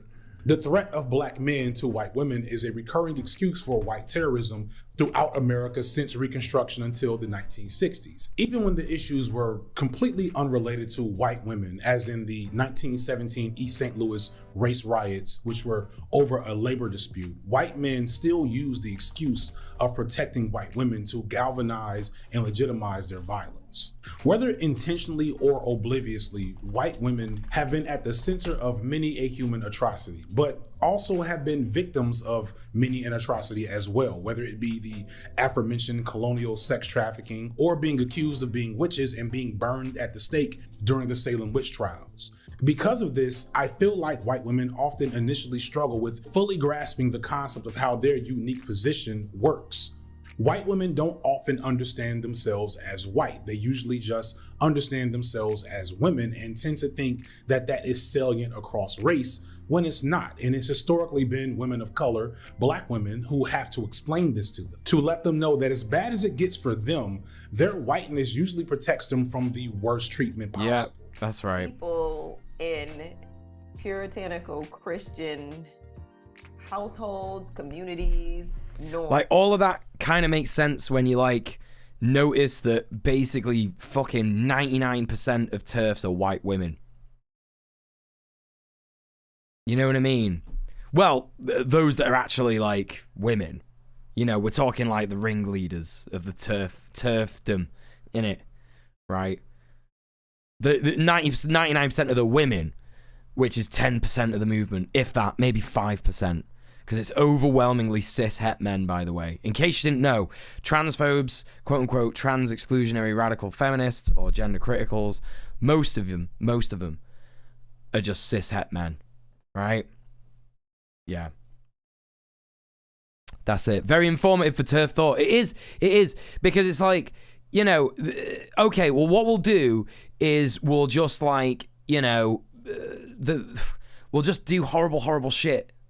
We'll just do horrible shit to marginalized people, and that'll protect us. That'll protect us. And you can kind of see how like that white supremacy coupled with, you know, it'll be queerphobia as well, and it'll just literally be like in their bones. You know, you've got to be really careful when saying stuff like that, because sometimes, you know, it can lean into like eugenicist stuff. But genuinely speaking, like, you know, we inherit these attitudes from the people before us, right? We inherit these attitudes from our parents. We inherit the misogyny from our parents, not necessarily physically, right? I don't know about that. There's probably no science to it. Like, you know, people talk about these are experiences that you have in your DNA and stuff. I don't know. Maybe it does. Maybe it does work like that. Maybe there's certain bits of your brain that get wired fucking differently and react differently to women. If you're a man, I don't know. But I doubt it, right? Normally, it's what we learn. It's what we fucking learn, right? It's just straight white people. Weird how they intersect with fascists, right? Exactly. Yeah. It's just that, isn't it? Surely the F in TERF is for fascists and not for feminists. Surely, yeah. Well, you know, they call themselves feminists. You know, our bigotry is justified here. Surely, right? Exactly. You show polls to them showing that a majority of women support trans people, and they just deny it. Yeah, they do. They do. Or they'll go with the line like, oh, well, you know, they're just men, and they'll attack women, obviously. You know, they're forcing women to say yes, and it's like, oh, it's just nonsense.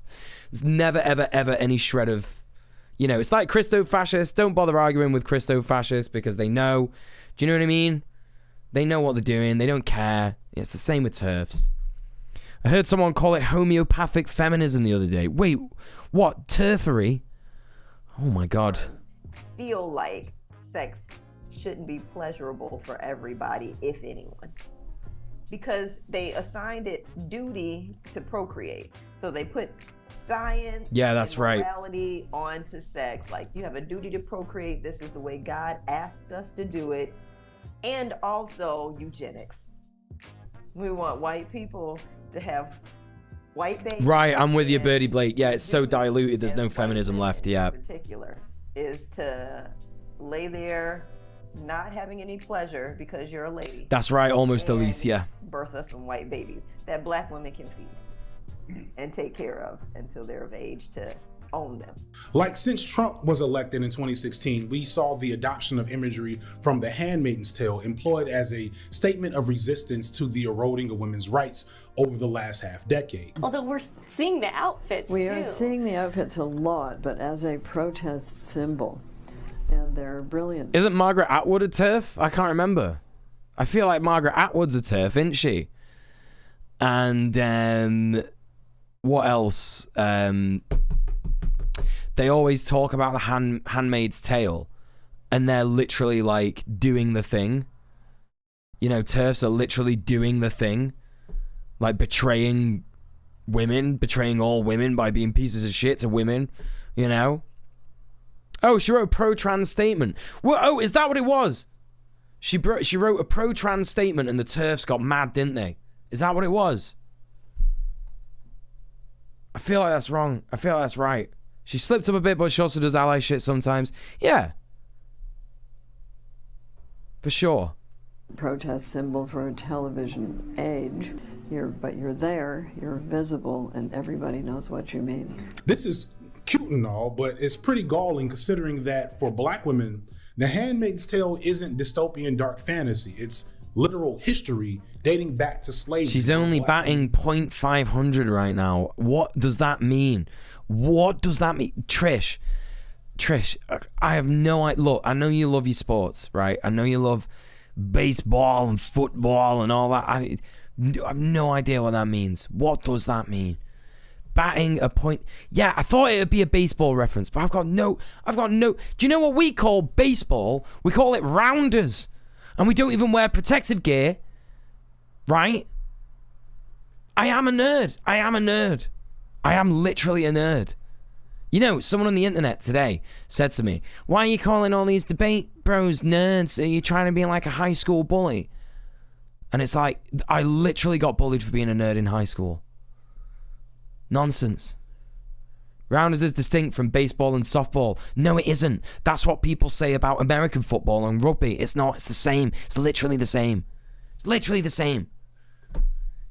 Soccer's doing it as well. Actually, rounders is specifically baseball when played with a tennis racket. No, it's not. It's not. It's not. It's the same. It's literally the same. She's hitting 50% of the balls pitched to her. Right, okay, got you. All right. Right, that's it. No more sports talk. Done. None of it. Right. No. We're done with that. It's over. No more sports talk. You're going to have to double check. Yeah, fine. Right.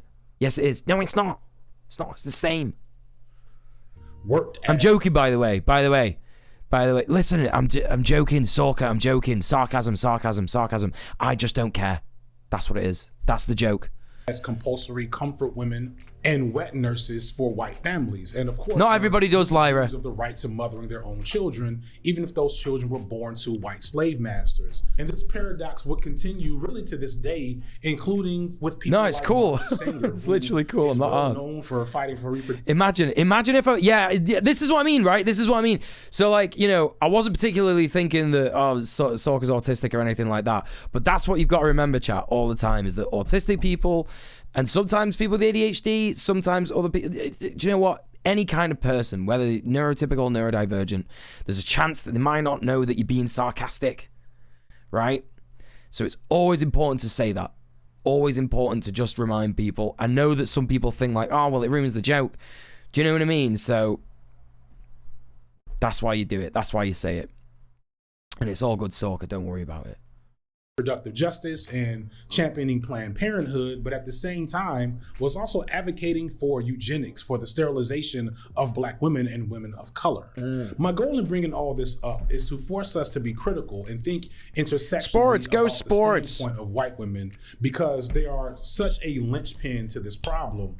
And, you know, it's weird for me talking about them in this way, because on one end, you want to be very empathetic to how they are affected by this problem. And on the other end, you want to be very critical about how they are also a core factor in this problem. When white women buy into their hyper feminine doll status, everyone suffers, including them, though far less. And it reifies the oppressive power structure of white men. They get more protection. Reifies is such a good word. Do you know what that means, chat? But they remain in the crosshairs and aren't guaranteed anything, especially pleasure. And when they don't buy into... Such a good word. To make something more concrete or real. So good. Such a good word. Reify. Brilliant. But there's opportunity for allyship, but that allyship is... To enthingify something. made more difficult by that white status that isn't fully understood by a lot of them. Conservative thought tells us that a white woman's pleasure is in their role to the service of the men in their lives and their children. I don't know if I've seen a single woman who I didn't think had a psychological problem. Stop there. Hold up. He could have just said this. To the service of the men in their lives and their children. I don't know if I've seen a single woman. Just stop there, bro. It's Jordy Peeps. There he is. Putting the words big think next to JBP is the best joke in this video. Well, that's why these like conservative right-wing opinion YouTube channels and shit like that, right? That's why it's so funny, isn't it? It's so funny. They always call themselves things like that. They call themselves like the Brain Village or Thinktastic, you know, shit like that. The Big Think. And it's just nonsense, isn't it? None of them are doing any big thinking at all. Gonna sit in the corner and have a big think, right? It's so good. Ossify or calcify are fallbacks when I've been using reify too much on a paper. I love these phi words. They're great. Love that. Big think isn't even conservative. It's just apolitical. Well, you know, that's gonna be showing some conservative opinions for sure. Your dad's into Peterson bullshit right now. Right, okay. Well, listen, you know what the best thing to do is, don't you, half a laptop? You know the best thing to do is, instead of making him watch Jordan Peterson, make him watch FD Signifier's video on the manosphere. Right? Being apolitical makes you conservative by default. That's right, because the entire world is run by conservatives, and you're basically saying that you're fine for that to be the case, isn't it? Show him 1 million JBP memes until he gets tired of seeing them. That's not going to work. That's not going to work. I feel like we've reached a point where you can't be apolitical, especially when you're platforming someone like Peterson. Yeah. He's literally a misogynist, literally a transphobe. That's it. Yeah, showing Feek's video, say to him like, oh, do you know what, Dad? I know you're into Jordan Peterson at the minute, and like, yeah, he's good.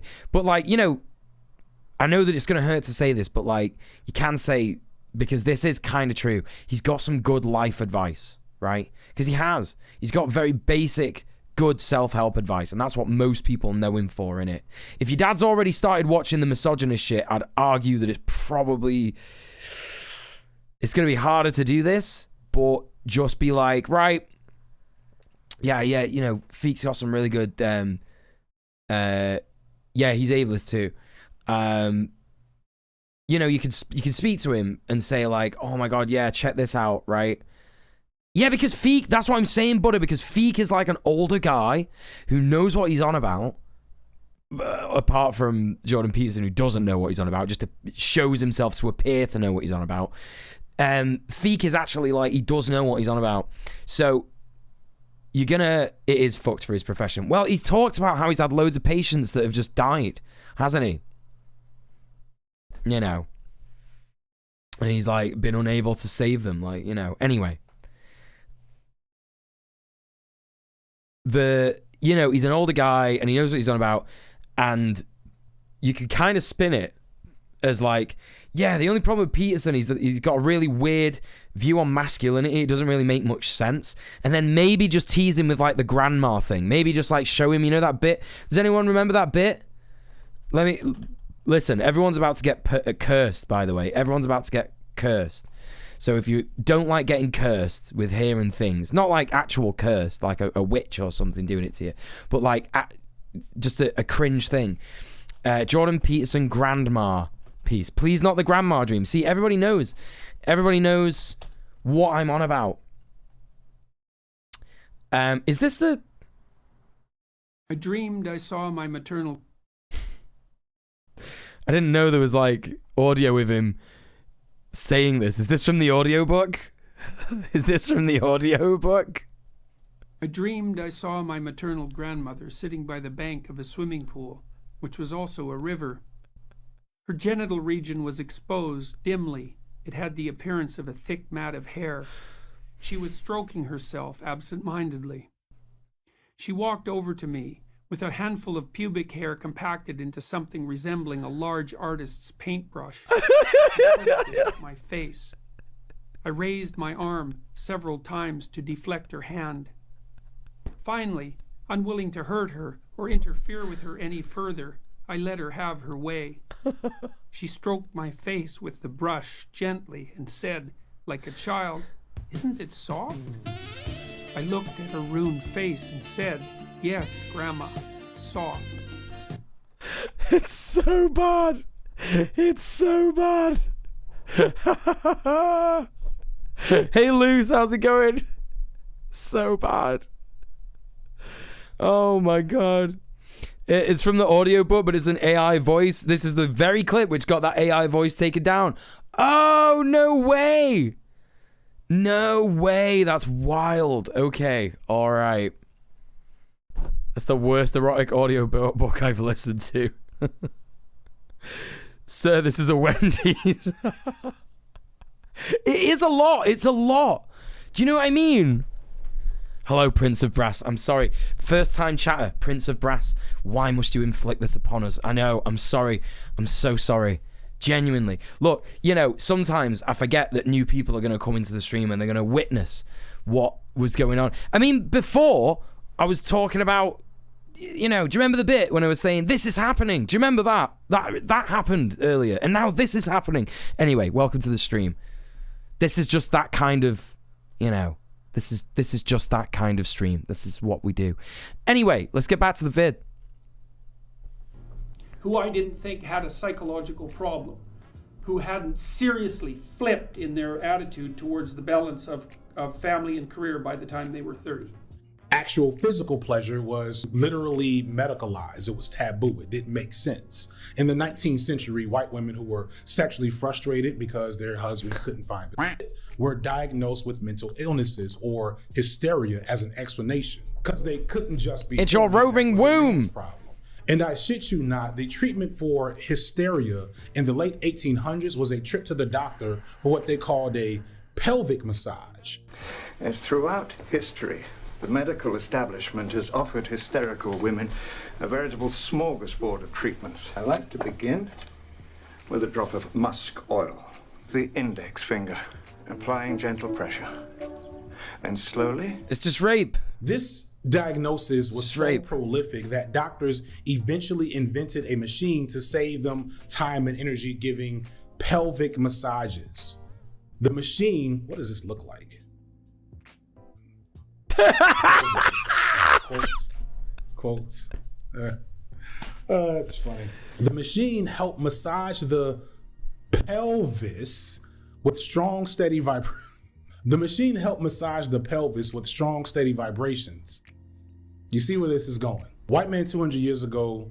This isn't true, actually. The book claimed this didn't have any real sources. I don't know about like the vibrating dildo or whatever, but I know that like objects used for penetration and stimulation of the G-spot in both people, you know, with a penis and with a vagina, that's been around in cultures for years and years and years, like thousands of years, that shit. But I don't know about the vibrator itself. You know what I mean? Really making scientific breakthroughs for women's self-pleasure for the sole purpose of avoiding learning how to find it. Why is this? We know from reality, both now and then, that the idea of a woman finding pleasure and a man giving a woman pleasure was not some foreign radical concept. It doesn't take much to look at art and poetry from any era of Western civilization and see this. Sex work is the oldest profession in the world for a reason. And while I think it's sometimes over-glamorized, it's clear that to some degree... Steam-powered vibrators for home use existed, though. Oh, I did not know. God, it's funny because he put the silly button in the butt. Sex work for most of our history was about having a good time, mutual pleasure with professional women, and it was okay to please and enjoy those women because they weren't ladies. The ladies, on the other hand, were there for reproduction, passing on land and inheritances, building alliances. One of the earliest home electronics. Every day's a school day, chat. Their legs, and that commodity must be controlled. This is the reason why being a virgin is so valuable and now fetishized by many men. Once upon a time, being a virgin just meant that you were unused goods. That meant that you could rest assured that the woman that you are marrying will sire children that can only be born from you. The first and most obvious problem is the conservative obsession with marriage and reproduction. It is all about having sex. All right, Lyra, good for thanks for being here. People, and the way they talk about it is very much like, oh my gosh, sex is the most important thing that will ever happen to you if you're... Imagine how loud it would be. Chugga, chugga, chugga. Who is this? This is Evie Lupine, I think their name is. I've completely forgotten. But we've watched Evie's videos a couple of times on the stream. You can check it out on the VOD channel if you want to hit up the VOD channel. There it is, socials. Yeah, watched I can't remember which one I watched. I think it was about Field. Yeah, I watched the one about Field. We watched the one about Field because I use Field and I was like, God, I hope that she says it's shit, because it is, right? You're a woman, you have to hold on to your virginity for dear life until you get married to a man. Right. And have sex with him as much as he wants to have sex, because it's your duty as a wife to give him children and give him physical pleasure, because that is what God created you to do. Yeah. Like, you have to have sex eventually when you get married because that's your duty, that's your obligation to do that. But also, if you do it the wrong time, you're bad and awful and it's sinful and you are going to hell. And it feels like being trapped in this claw where you really can't escape. And it's sort of functionally required by conservative society to go on that path of getting married and having kids and having this white picket fence life of being a good, solid American and, you know, furthering the white race, honestly, is I think a big part of it sometimes. Now, obviously, we are far from this reality as the norm, and surely there are white women somewhere finding pleasure in sex, probably with other women. But the point of all of this is that conservative ideology for sex is, no pun intended, from the top down. Yep. That even for white women, the idea of enjoying sex, let alone having sexual autonomy, was never part of the design. The goal has always been to control everything about it and everyone else be damned. But what about everyone else? What about non-white women? What about people of color? What about gay men? How are they affected by the system? Or more interestingly, how do they also possibly contribute to it? Part 3, we're pretty much all really. While white women are the ultimate commodity, everyone else is as well. This includes black women and women of all races, men of all races, including other white men. Under capitalism and through traditional Western thought, everyone with an orifice or a phallus is subject to the sexual consumption of white supremacist capitalist patriarchy. Our history books are filled with basically 3 main core features: religious indoctrination, war, and sexual violence. Yep. The strategy is you usually send the missionaries first, then you send the military, and then the military commits human atrocities, which usually include sexual violence, and then you begin to extract resources. And this is something that is a pattern throughout the history of colonialism. This is also a pattern in American military imperialism from East Asia to North Africa to the Middle East. And this behavior is not exclusive to white men, as the same actions have been done by Japan toward Korea, warlords in the Caribbean, Southern America, and Africa. Pretty much any place where there is an authoritarian regime in power, human atrocities are being committed. That's right. The prolificness of European imperialism, most notably the British, still reverberates today in the form of sex tourism that is prominent in South Asia and the Caribbean, and even Eastern Europe, places where colonialism has stripped the land of any other useful resources. In an ideal world, the people who do sex work are going to choose to do sex work. And Oh, it's me. God, just like, I was like, I know I'm coming up again in a bit. And I'm just like, oh, I'm sick of me now. How do yous put up with this? That's what I want to know. How do yous put up with this? Just such a, oh God, what am I even doing? And they're not doing it under duress, right? That's the main, I think, just the bottom line, right? You know, it's not a high bar, right? But there are definitely people who are forced into what's known as survival sex work, which is like, I have to do this because there is there's a demand for this in society, and I know that I could get a lot of money if the right person, you know, finds me. And so you're being coerced by like multiple different things. You're being coerced by the power dynamic. You're being coerced by the threat of violence from capitalism, like the passive threat of violence, which is that like, if you don't get paid, you're gonna starve and go homeless. This is how imperialism has worked for a very long time, but this isn't just I don't know about that. He doesn't really sound like he knows what he's on about. Just like whatever, little dickhead. An emotional support sloth.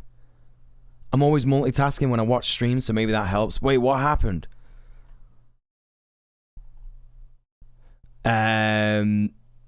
Watched this video yesterday, but just saw it debuting. Yeah. It got pulled because he couldn't monetize it, so he's re-edited it. Yeah, that's what happened. Wraparound Muel is my candy. One-way process of predominantly white men exerting power. It's also a self-producing ideology. See, everywhere where colonialism and imperialism has stretched, it has left the exact same scars on the land, which replicate the same ideologies with the indigenous people there. Because the process of colonization requires that the people of that land adopt that ideology.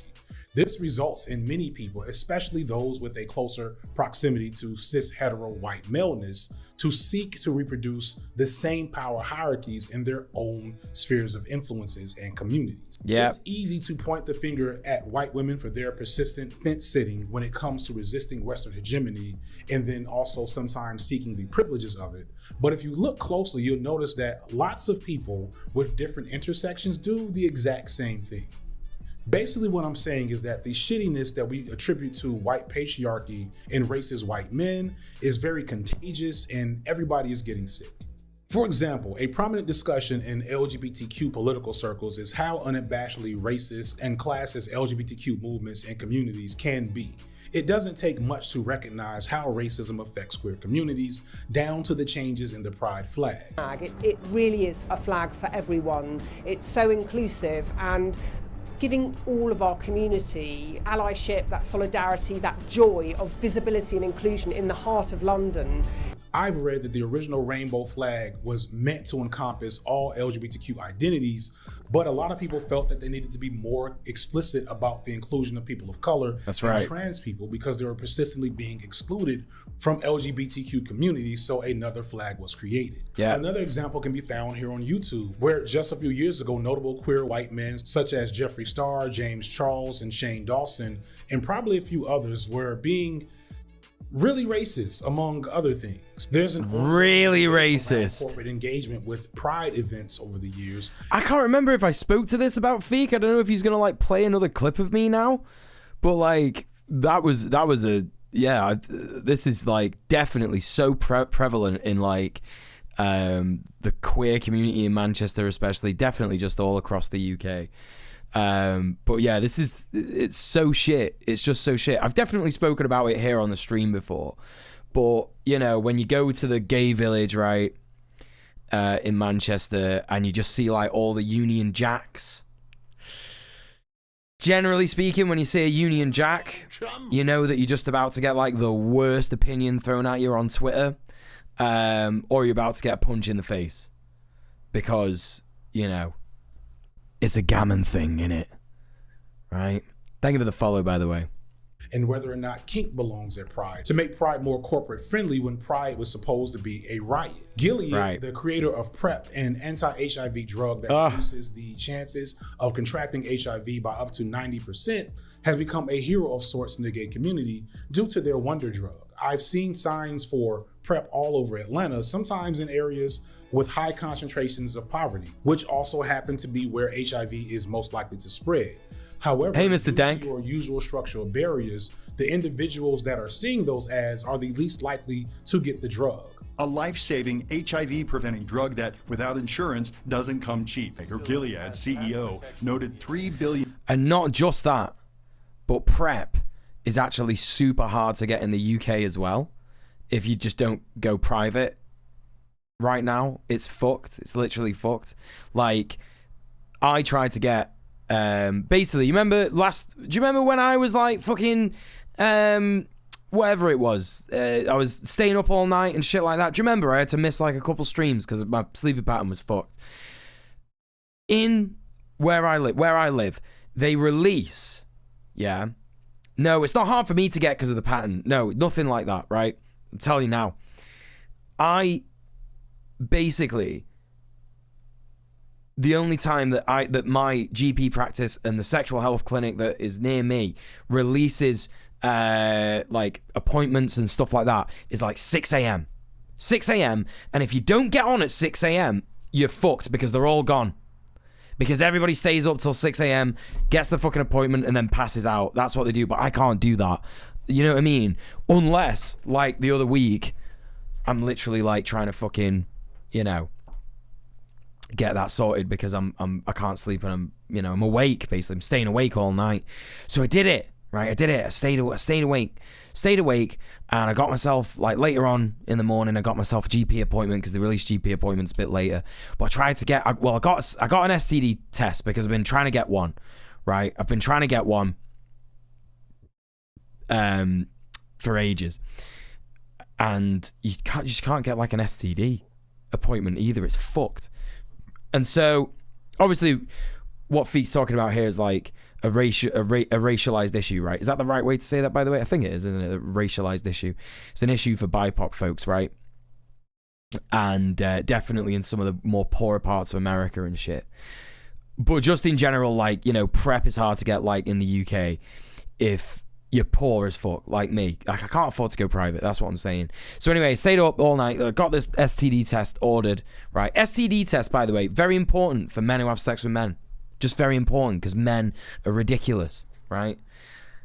So anyway, it's fucking hard. I get the STD test. I'm like, right, brilliant. That's going to come out. They're going to send that out to me. Brilliant, right? And then I tried immediately after that. It took me like 30 seconds to fill in the form. I just went, brrr, boom. STD test sorted. Went immediately onto the site to get like an appointment to see if I could get PrEP, right? Oh. It's all gone. 2 minutes. Literally 2 minutes after they released the appointments, they were all gone. Literally all gone. It's a structural perpetuation of poverty through prohibitive pricing of health. Yeah, literally. And they're desperately trying to do that in the UK at the moment. You know? Agony. Actual agony. PrEP isn't that important to me, right? Because it's not likely that I'm gonna, do you know what I mean, find a partner that, you know, my partner, well, not a partner, it wouldn't be a partner because I've got a partner, like a sexual partner. Basically, we have an open relationship. We don't do romantic partners and stuff. But it's not like I'm going to find someone, a sexual partner. It's not likely that I'm going to find one that I'm going to be having sex with, you know, often enough to need PrEP, right? But it would just be nice to have. It would just be nice to actually know that I could get it, you know? Anyway. Get a chronic illness. I get appointments all the time, but I'm on a regular appointment list. Hello, Orchestran. I don't even know if that's the experience for most people with chronic illnesses. I've heard lots of people with chronic illnesses say that that's not even a thing. Do you know what I mean? You just literally can't even fucking get appointments either, even if you're chronically ill. And if you do get them, they're shit. But it depends where you are, isn't it? There are other methods of protection. Listen, yeah, that's the thing. I'm literally fine, right? Literally fucking fine with using condoms. And I don't know why I don't know why men, I tried to say men and penis at the same time. Don't know why, like, cis men find such a hard time doing that, you know? Just a bit of info. Because of how much the world ignores LGBTQ people, we've become really good at policing our own sexually transmitted disease transmission. So like during the monkeypox thing, we're really good at keeping ourselves clean because of these barriers. It makes it harder to stay healthy. Almost like they're doing this on purpose. Yes. Thank you, Raven. That's exactly the point I was trying to make. 100%. You know? Got multiple sclerosis MRI scans all through the pandemic, but then I'm in Scotland. Yeah, for sure. Like I said, it's going to differ wherever you are in the world, and shit like that, isn't it? Right? In revenues last year, thanks to U.S. patent protection through September of next year. According to a report from 2015, only about 10% of PrEP users were black men, and 75% of the users were white men. This report is from 7 years ago, but health disparities tend to be stable over time. When you consider the face of the AIDS crisis, it means that the people who need it the most are getting it the least. Right, white cis queer men. There is a huge desire to just like forget about like trans people, to forget about like black queers, like any other kind of queer that like isn't you.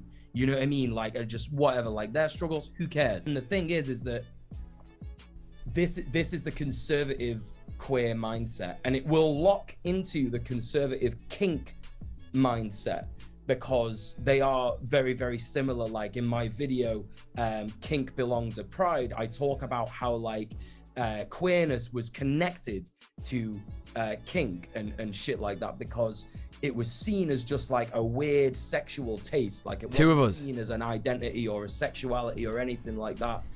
That's the whole issue, because it's like when you have a set of people who were told you're perfect, you're the main character, you're the superhero, etc., etc., etc., but then like they realize, I'm into like whipping people and shit. Do you know what I mean? Like cognitive dissonance is so strong that they are like, okay, I need to make this work for me, and I need to remain ashamed of it. I need to remain private about it and shit like that.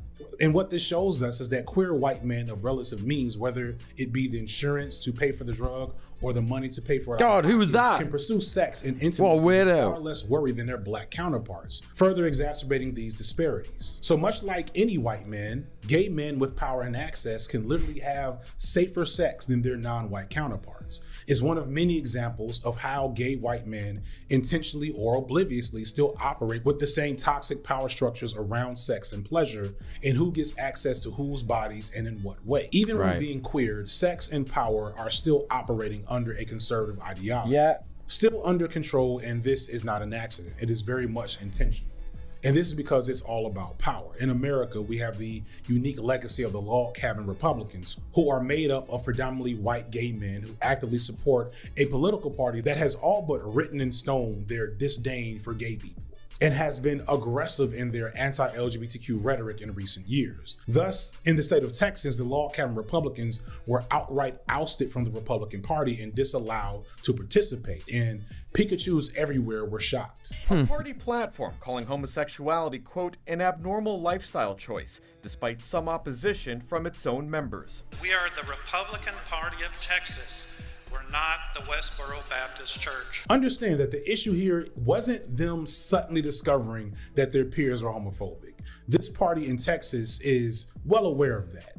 They're making a stink about being cut out of the power structure in Texas and are saying stuff like, this isn't the Republican Party I know anymore, which is laughable on numerous levels. You saw the same thing from Dave Rubin a little while ago when he and his partner adopted a child. And he was just so amazed that Republicans who literally run on an anti-gay agenda began to harass him online. Yet why the right has these, what I would argue are often legitimate fears, because the left does not stop eating civilization. Correct. And think about what an unfortunate position that puts us in, because then someone like me can make an announcement like this, then good, decent, thoughtful conservatives, then good, decent, thoughtful. It's just so funny that Dave Rubin was like, I have pandered to the right for years, and I announced that I was having a baby with my husband, and then they all called me a fairy and they wished that I would die. Like, what? Yeah? Yeah, what did you expect, bro? Oh, well, actually, it's the left's fault that that's happening. It's because the left have made queer. They're being too queer. They're being too openly queer. They're being too loud about it. You just got to do what I do and stay in the closet, never talk about it, you know, never want any rights, nothing like that, you know. Incredible. Conservatives. Commentary. Another person writes, if children need a father in their lives, they also need a mother, so sad. Another person writes, so it's okay for you and your partner to buy 2 children and then let them grow up without a mother in their lives? Another person writes, confused. No, I get it. It's the 2 babies that'll be confused. Don't speak for me. Don't speak for me. 2 dads is not right. Short-sighted Who's the mom dipshits. going to be? Yeah, that's right, Mr. Dank. Female mom. This is sick. And I agree, Sorka. I mean, it just goes on and on. I like. Then good, decent, thoughtful conservatives. It's laughable on numerous levels because this. Sorry, yeah, I did mean to read Black's comment. If you have a chronic illness or disability, you are less likely to be a wage earner, more likely to depend on welfare services, which we all know are diminishing at an alarming rate. Neoliberalism. Kept in poverty and exploitable. I don't think this is unrelated to neoliberal ideas of individualism and attitudes towards sex among conservatives. Pull yourself up by your bootstraps, sexually, even a refusal to collaborate. Right. Right. Exactly. Yeah, I agree. It took me so long to write that it means nothing. No, I get what you're saying. Right. You're saying that, like,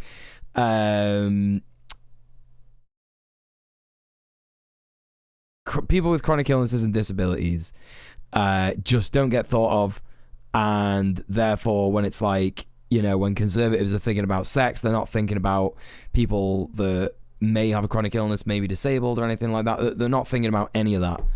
I guess, is that what you're saying? I don't know. I feel like that's what you're saying. I might have read that wrong. Maybe you're right. Maybe it does mean nothing. When I was on it, bless you for attempting to make sense of that. I feel like that's why. I feel like that's, yeah.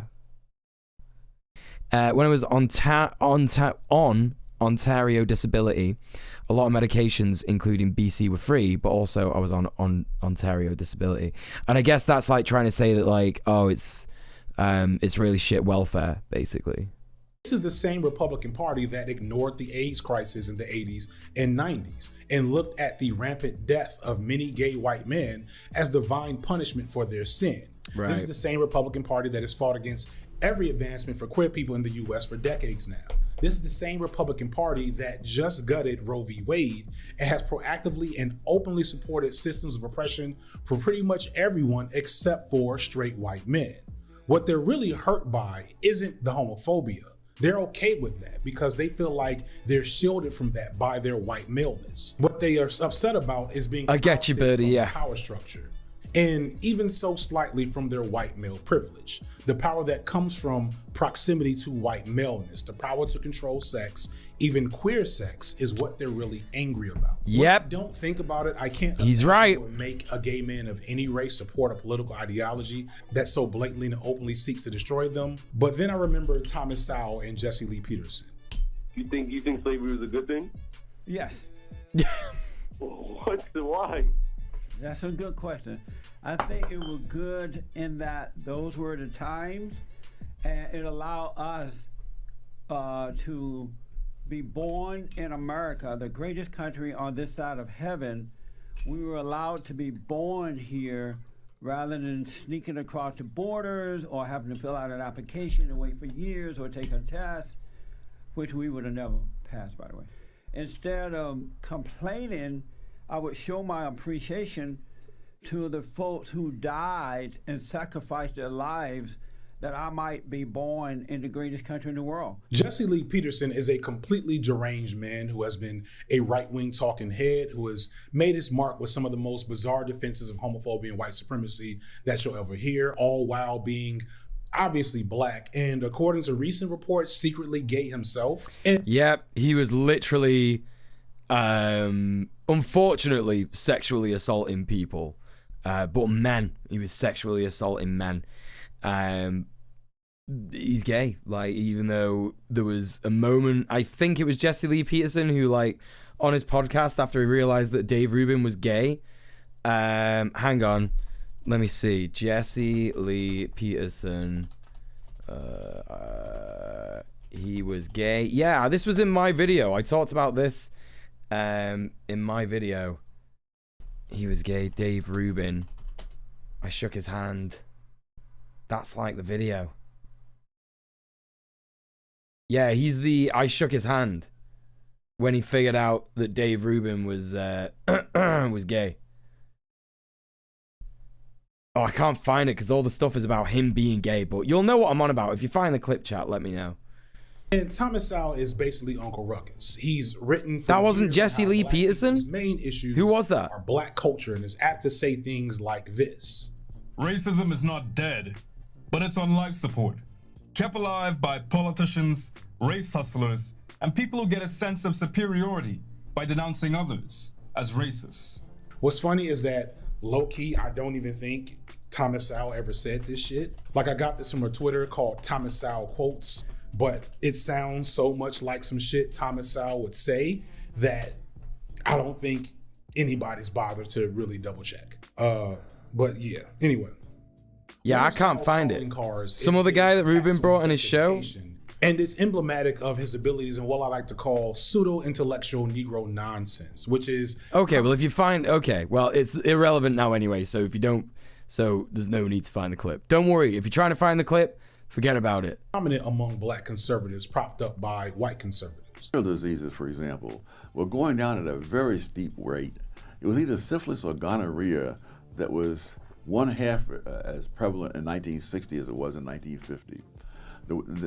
The brilliant idea was to bring in sex education, you see, to avoid unwanted pregnancies and so on. And venereal diseases skyrocketed. Unwanted pregnancies, teenage pregnancies skyrocketed. It's amazing that so many people on the left are able to just ignore any facts that go against their theory. Anyway, Sowell has for decades been trotting out this argument that sex education has failed and was unnecessary and invalid and blah, blah, blah, blah, blah. Tommy Sotomayor? I don't even know who that guy is.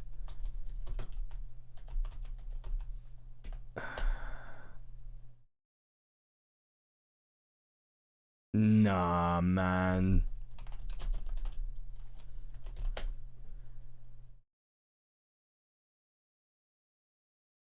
Nah, it's not. Nah, it's not this guy.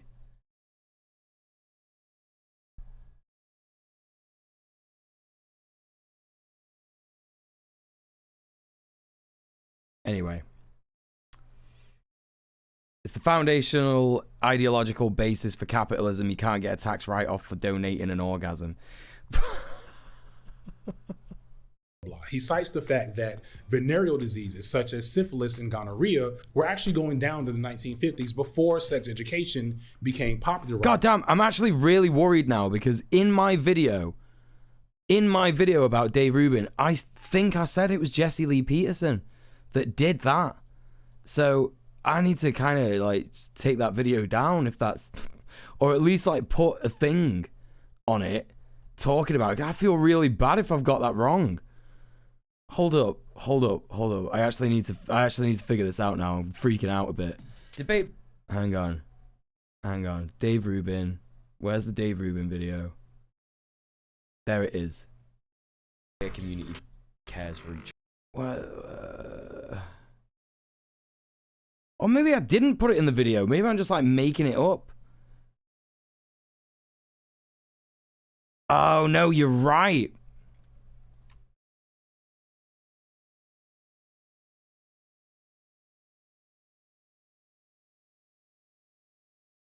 Hate Dave Rubin because he's a gay man with the wrong opinion. It was Thomas Sotomayor. Oh my god, I fucked it. Do I say that he's... Oh no, do I say that that's Jesse Lee Peterson? Do I say that? Minute, and just how damaging it can be to have marginalized individuals on the right claiming to advocate for queer, trans rights, civil rights, black people's rights, indigenous rights, and also just kind of being conservative. It doesn't really match up. It's really fucked up to begin with, but let's try and break it down for people who don't really know what's going on here. This isn't the first time that Dave Rubin has been rejected by his audience and rejected by his peers for his queerness. A liberal homosexual says, well, you should accept my lifestyle. But if you say, well, I accept your lifestyle, I just don't want my kid to be one. Well, you're a bit. Well, wait a minute. I accept the fact that you want to be homeless. I don't want my kid to be homeless. I accept the fact that you... They hate Dave Rubin because he's a gay man with the wrong opinion. Dave Rubin is gay? No. So this is this guy, another human being. Extremely normal reaction to being in the same room and shaking hands with another human being. Extremely normal. Of course, this reaction on Twitter to him and his husband being pregnant. Okay, I don't even think I actually just knew who that guy was, but I'm really disappointed in myself that I thought it was fucking Jesse Lee Peterson because it doesn't look anything like him. Fucking hell. Oh, that is just some fucking racism there. Sorry, gang. Holy shit. Which is true. And he points out correctly that there were significant that is spikes so in embarrassing. venereal diseases, teen sexual activity, and other issues in the 70s and 80s after widespread sex education was introduced in American schools. He argues somewhat accurately that the real goal of sex education was shifting the culture on sex away from traditional conservative beliefs, aka taking back control. It's kind of right, but his proof here is a classic example of correlation not equaling causation. What Sowell has for like 60 years failed to acknowledge is that certain venereal diseases dropped in the 50s and 60s because medical treatment of them in the form of penicillin significantly improved, making the spread of said diseases less likely. Much of the spikes in STDs in the 70s and after was due to viral diseases like herpes and HIV, and research on the spread of these diseases attributes it more to the socioeconomic factors like the rise in crime and poverty in the 70s and 80s. Further, the rise in condom use and comprehensive sex education since then has drastically reduced pretty much every negative aspect about unsubbed. You got to unsub. You got to cancel me. For going on 30 years now. And the places with the biggest problems still are places in the South where comprehensive sex education is lower and poverty is higher.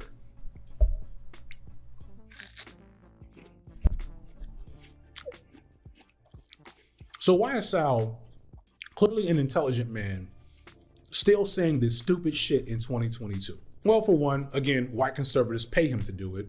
But they want this narrative to remain because they see sex education as an affront to the hegemonic norms around sex. They don't want the accompanying change in culture that happens when people understand the reality of what sex can be and that it doesn't have to look like what conservatives have made it into for the last couple of centuries. If it's any consolation, y'all white folks look the same to me. Yeah, but it's embarrassing because he doesn't actually look like him, though. That's what I'm saying. He doesn't actually look like him. They need people not to be educated about sex in order to control it. And when shave the beard, make you walk naked through the street, ringing a bell, saying shame. That's not gonna get anyone anywhere, is it?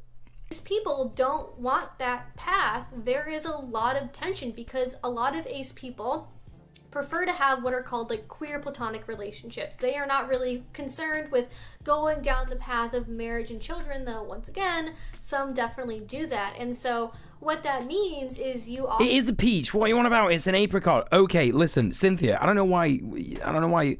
Listen, we'll come back to this bit. It is a peach.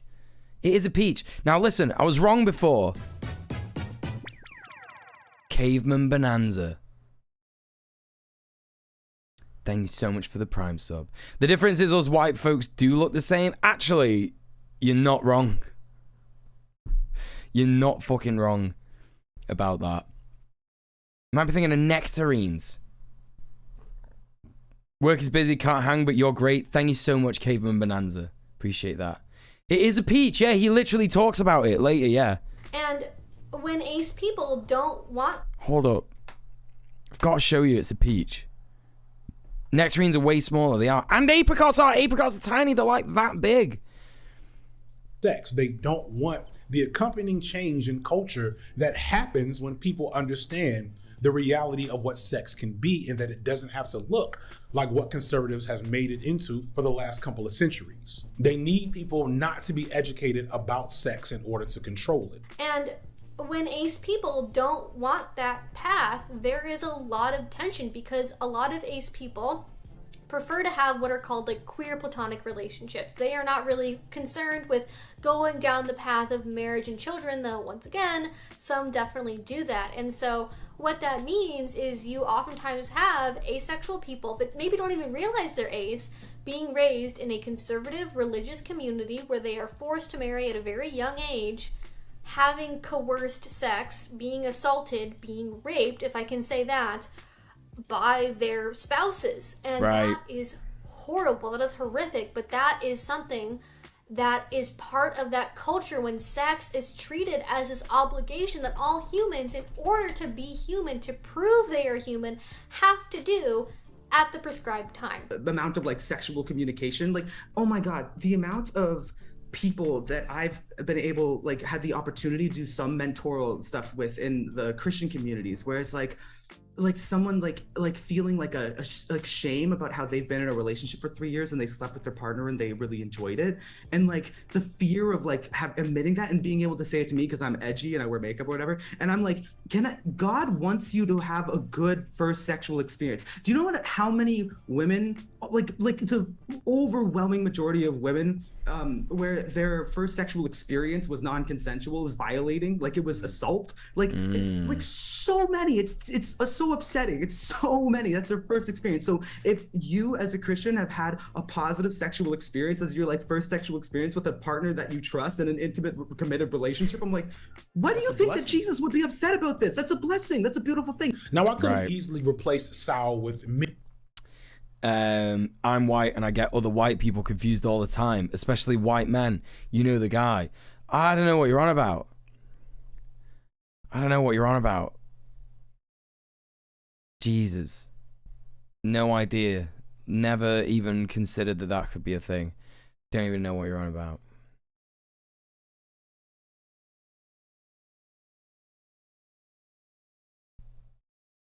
Hey Baz, what's going on? Many a white male talking head around these issues. Wait, Ludo said, I recently confused Steve Harvey with Dr. Phil. Now I actually know who those two are. And what, you got those two guys confused, what, because they have a mustache?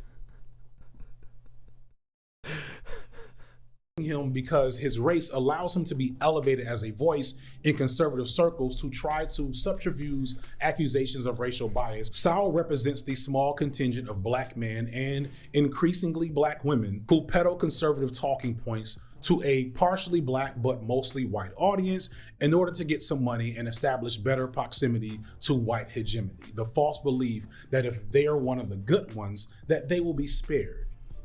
Let's see how that works out for them. And like with most people, for black people, beliefs around sex and decency are easy targets to hit. They're easy things to draw people into your rhetoric and ideology, greatly because of religion. But when you get away from the obvious bad faith actors, you still see a broader culture. Right, chat, I gotta be right back real quick. I'm gonna leave you with some music, but I will be back in a tick.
Right, I'm back.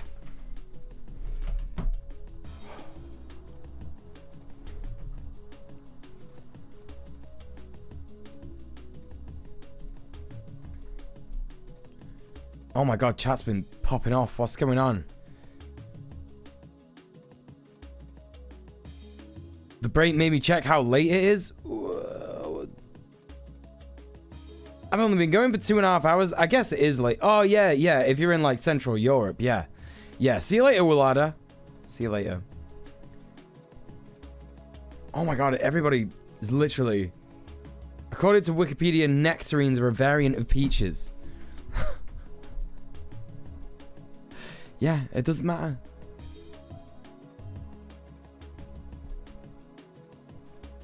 Yeah, take your meds and all that if you take meds. Remember that. Get some water, have a stretch, get up, have a walk around. What would chat think if I type wieners in the chat? Oh my god, Odnon, were you typing wieners in the chat while I was gone? You absolute rascal. What is happening there? Go down in Muel law forever. It will. That's one of the most controversial things I've ever heard. Honestly. Wait, what happened? Oh, what? It thought... Catlin... It thought that T.Hawk was a link. That's what happened.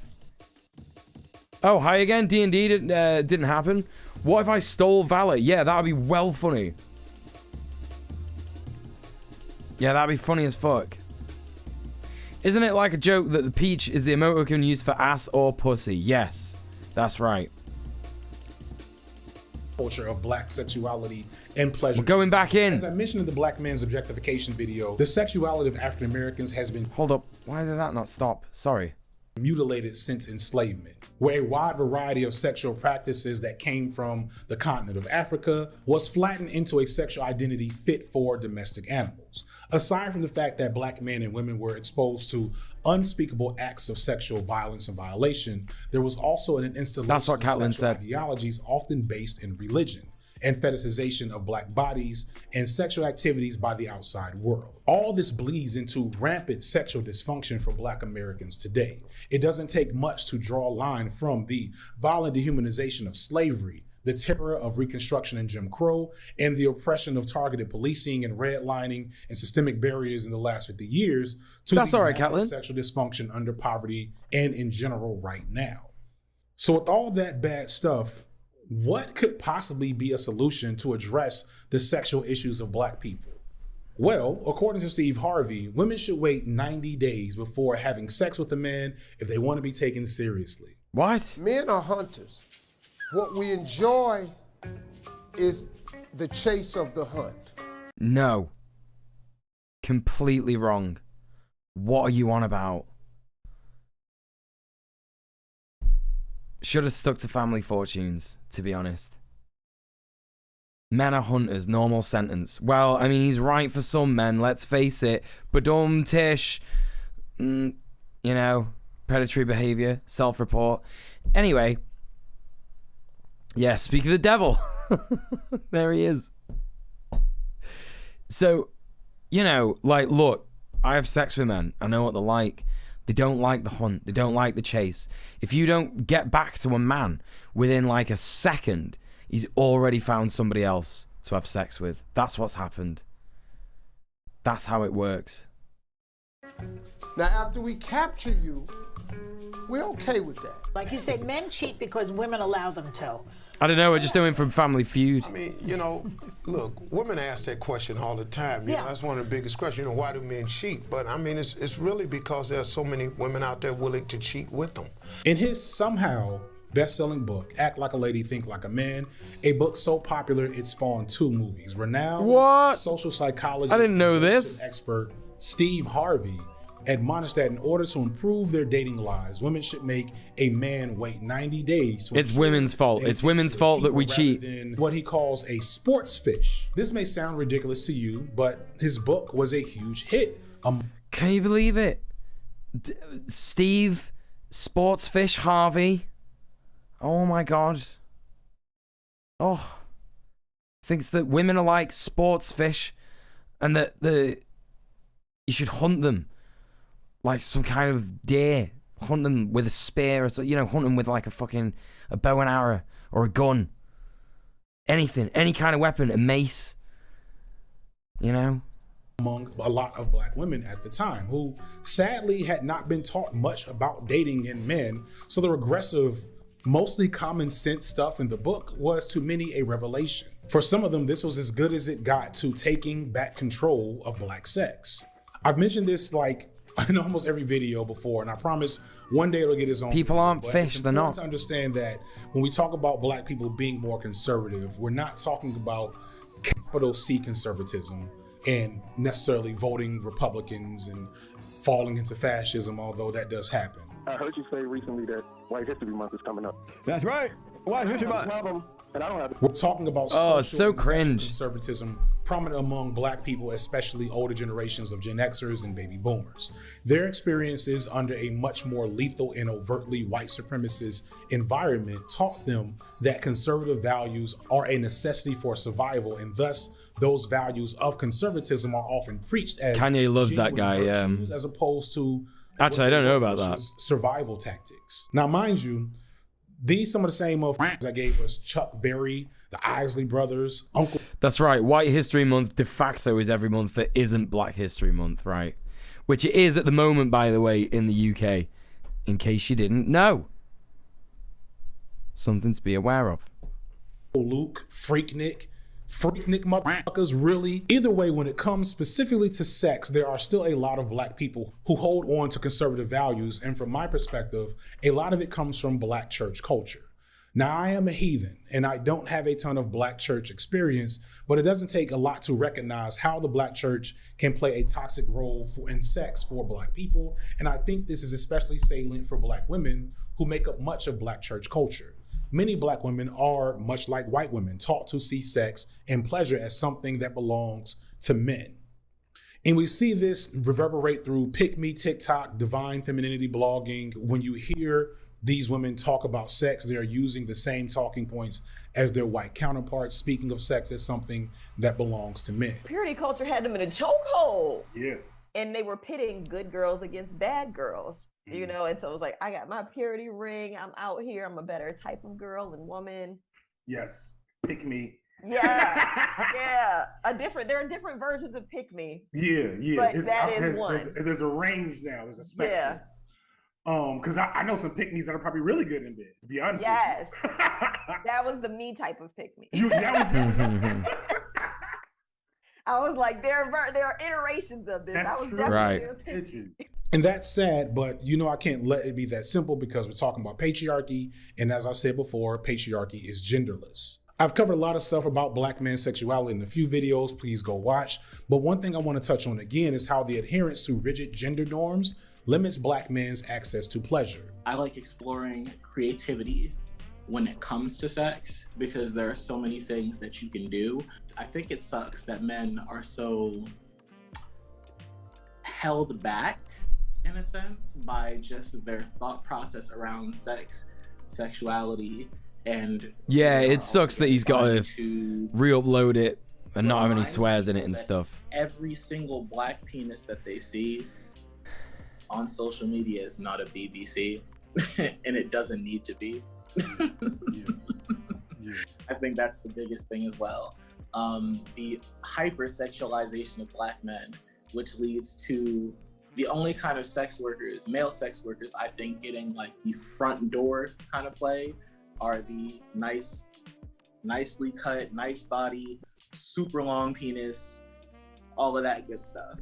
The reason for this runs deep, but the short version is that black men have been socially conditioned to look at sex not so much as an avenue for intimacy, physical pleasure, emotional connection, etc., and more often as a way to affirm and reify manhood and masculine performance. Yeah, on Nebula, Echo Baz. Are his videos where he said the N-word monetized? If they are, that's wild. I don't know if that is wild. I don't know. I think it's like, at this point, I think that YouTube knows that if they demonetized a video with a black person saying the N-word in it, that would just not that would not fly. It would just simply not fly. I think that swearing is kind of like a thing where it's like, well, you know, we don't want all, you know, videos to have swearing in them so we can monetize them and stuff like that. But I feel like they know that if they did that, that would... I mean, who knows? It might not be. I don't fucking know. YouTube is like a vast, vague... It is like a nebula, actually. Even though it's not nebula. Even though nebula is much better. It's just bizarre, vague, like it doesn't really make sense. Do you know what I mean? It's just like... You know, so who knows? They might be thinking like that. They might be thinking of something different. It might be because this video is solely about sex that it was demonetized. We don't know the reasons that YouTube demonetizes stuff. Sometimes it's automatic, sometimes it's not. You know. Thinking about how many straight men are depriving themselves of great orgasms because they're so afraid of being gay. Yeah, that's what it is. I think it's wild considering you can't even say clitoris. Yeah, that's what I mean is, you know, I think that, yeah, it is fucked. It is fucked that you can't say clitoris. That's fucked. Evidence of this comes from analyzing the way that sex involving black men is often depicted. I talked in the previous video that the way sex is often described by black men in hip hop rarely connects with receiving pleasure. It might indicate giving pleasure, but more than anything, it evokes images of dominance. Oh, why do you think so many male sex toys are hyper-masculized in their presentation? Listen, not even that. Like, lube for gay men. Queer men, you know. Well, not even necessarily gay men. Like, anyone can use the lube. But, like, lube that is marketed specifically towards gay men.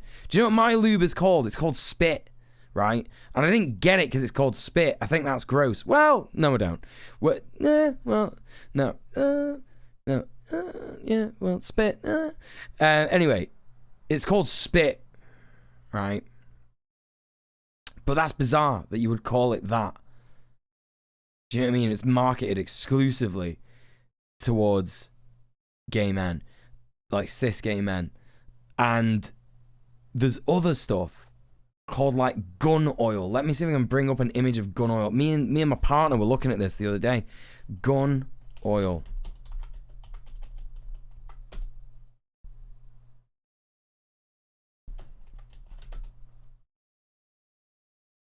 Right, look at this. It's fucking ridiculous, this shit. Fellas, is it gay to use lube? It's ridiculous. This shit is so ridiculous. I hate it in so many ways. They have this in the in the sex shop that I go to. And it's like, okay, so it wasn't enough to call it, yeah, the gun is your wiener. Yeah, that's what it is.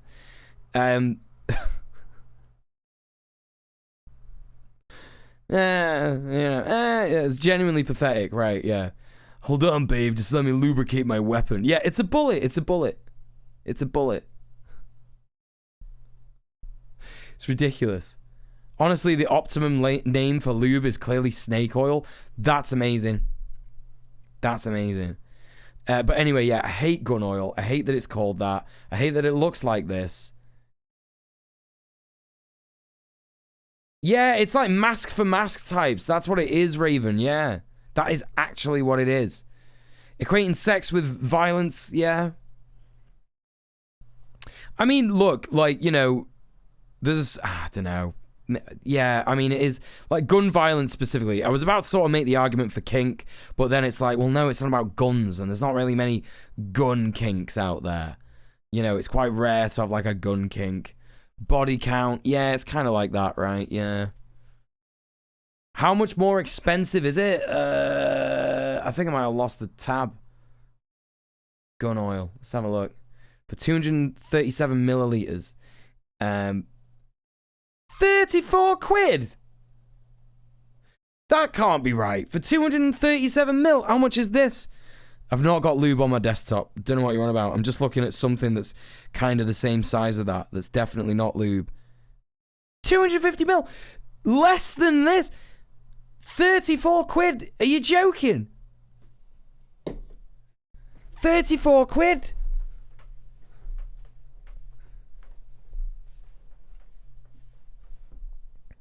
That's outrageous. That on my Des, that is not lube. It's definitely not lube. It's not lube. It's just something that's similar. I don't keep my lube on my desk. That was 15 quid. Same size, bigger actually. It's bigger than that for more lube.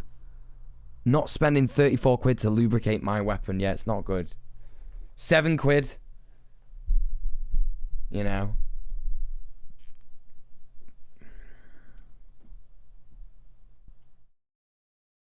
I keep my lube on my desk. What is that, 50 or 60 Canadian? I don't know. No idea. No idea. Neon Cat Genesis, appreciate that. Thank you. Appreciate the support, but welcome in. Hope you're doing okay. I've heard that lube's marketed to men price are hiked up quite a bit. Yeah, it's not good. It's not good, honestly. Anyway, let's crack on. And power to access women's bodies.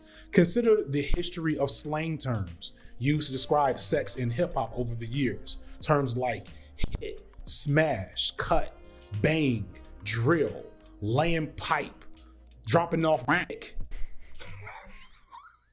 Dropping off dick! I'm gonna start using that one. Fuck, I love that so much. And so on. What are you doing tonight? I'm going to drop off some dick. Of images of aggression and pornography, black men were found to be more likely to engage in aggressive behaviors such as hair pulling or spanking, but were much less likely to simply kiss their partners. This study, in fact, found that pornography starring 2 black people is overall less sensual and more aggressive because we're often playing into those animalistic stereotypes. One thing I want to always remind people of is that when we're talking about negative depictions and effects of really anyone in media, we have to remember that we're not talking about verifiable causal relationships. Kissing does make you gay. That's true. Influence consistently shows us that just because something happens in media doesn't mean it's causing another behavior to happen outside of that media. More so, the media reflects the experiences of the people it comes from and the audience it's catered to. And in this case, with black men, they see and hear enough of what the world desires most from them is the animalistic mandingo. If this image is what is rewarded most by society, then it's what we will give them. In the process of doing that, pleasure takes a back seat. Or worse, some things that might bring pleasure, something as simple as having your nipple stimulated, comes with discomfort and feelings of stigma. Much of this is internalized, but it also needs to be clear that this messaging... Pounding a dude's butt, only gay if you don't use gun oil. Kissing, gay all the time, it's true. ...comes from the outside as much as within. I talk mostly about Cynthia. Black people in this section, but understand everyone is involved in this problem. That's how deep the social control around sex is. It's warping our understanding of what sex and pleasure can be, and in the process... Is black porn, I've no idea if there's a better word for it, primarily marketed to white people. I'm not the expert. I don't know if I can answer all that question fully, right? But what I do know is that white people have certainly fetishized black bodies for a long time, and they are hypersexualized, as Feek has just spoken about, right? And there is certainly a degree of, you know, fetishization porn that happens. Like, the thing is, is that when you look at a lot of, you know, porn that's got black people in it, you tend to find that there's like, it doesn't really say, you know, it focuses on the fact that it's like, you know, for example, if there's like a white person and a black person in porn, it's interracial, right? It is interracial, but it's like, that's the brand of porn. So it's like, it's racialized, right? It's like, oh my God, interracial. That's sexy, you know? I can't either. What I will tell you is that I've had more cis-het white men ask me about my penis size than women. Right, exactly. Do you know what I mean? And this is it. Like, that is definitely the case. That is definitely the case. Whether the people making the porn have done it, you know, on purpose like that, that depends. But then again, this is another example, right, of why you definitely need to just go on OnlyFans and support sex workers. Pay for your porn. people. Please, please, please do. I know it's hard. I know it's hard. I know what you're like. I grew up in the age of, oh my God, you could just get whatever porn you want on the internet for free, and it's amazing. But you've got to remember how exploitative that industry is, right? Yeah, if you don't have money, you don't have money, right? That's why I'm not going to go mad about it. I'm not going to die on this hill. But yeah, you know, pay for your porn if you can, right? Warping us to the point where we are actively participating in our own oppression, either knowingly or unknowingly. And we do this because it's only called interracial if it's got a male person of color in it. That's not true. I've seen lesbian porn called interracial stuff. But maybe you're right. Maybe there's like more porn that's called interracial if it's got you know, a black guy in it or like a male person of color, right? So I don't know about that entirely, but like from what I've seen, like, yeah, it's there in like lesbian porn as well. But then lesbian porn is marketed to men. It's marketed to straight men, isn't it? So it's a fucked up, whole fucked up situation. But I think we can like definitely say for certain that black bodies are certainly hypersexualized, right? That's definitely a fact. In fact, Feek has a video on that, and you should totally go and watch it. Because within that control, we get to feel normal.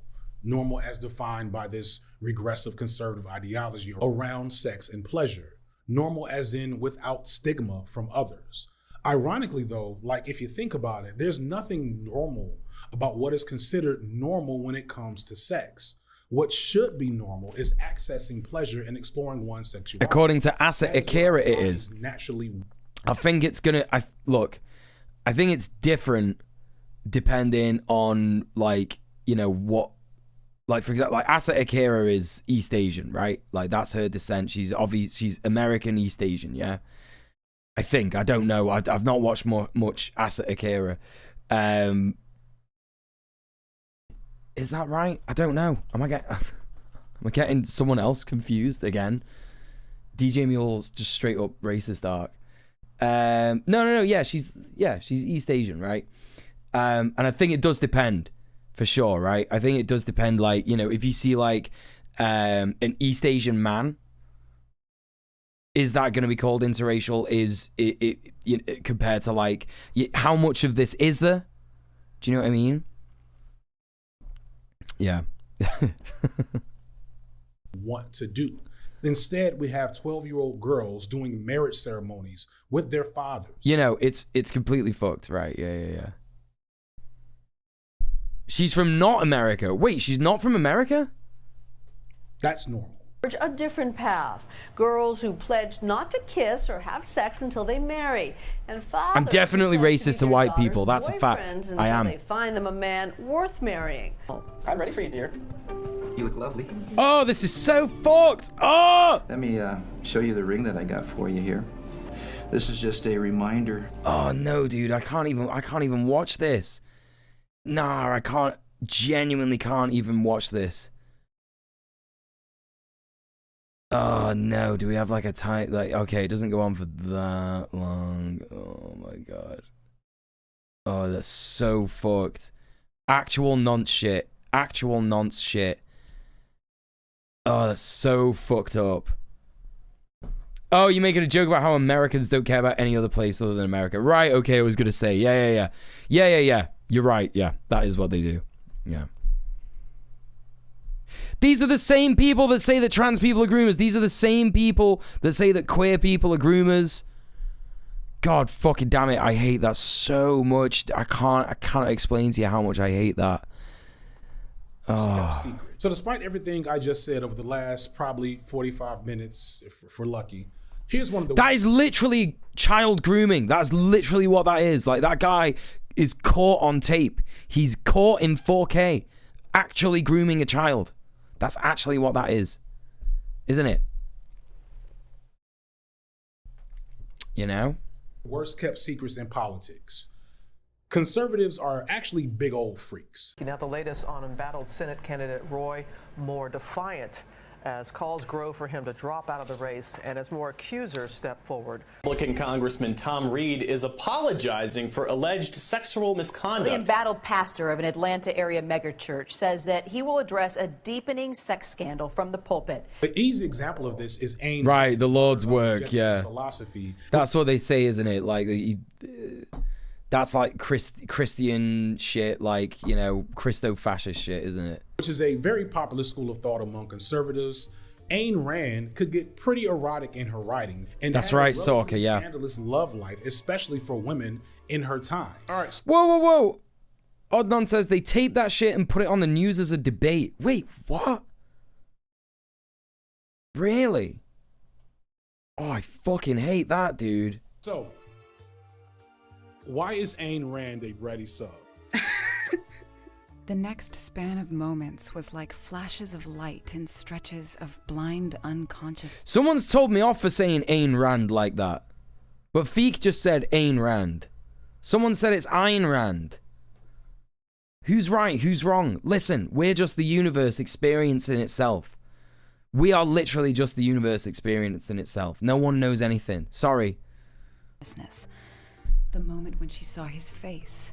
That's so fucked, Adnan. When she saw the unastonished calm, the leashed intensity, the laughter. Who cares? Exactly. Who cares? She's dead. She's dead. She's Ayn Rand now. What he saw in her face, by the tight, drawn harshness of his lips, the moment when she felt his mouth on hers, when she felt the shape of his mouth, both as an absolute shape and as a liquid filling her body. Then the motion of his lips down the line of her throat. Okay, I'm not like an authority in Ayn Rand. On one hand, it is like oh, CJ the X did say Ayn Rand. Capitalist fan fiction. And then another thing that I was very surprised by was how aggressively like horny the books are and extremely like kinky. So yeah, she is very, very obvious, smutty, submissive. That's right, one in Wizard. I agree. And sex scenes. And I seen some people also would like criticize that like as her like being super problematic, and I'm like, it's horny, like it's horny. It's like, if Ayn Rand were not like this theory, it was not this like archetype of a problematic right-wing theorist, right? I think the left would love her based on how weird and horny she is. Much of her philosophy is gleaned from her books on objectivism, but a few Googles and a few looks at the pages of it is. That's right, Raven. If all this philosophy on what a real man should be was just her private fat material, because she got quite horny in her writings. Yep. But what she knew was only the sensation of the movement of his hand on her breasts.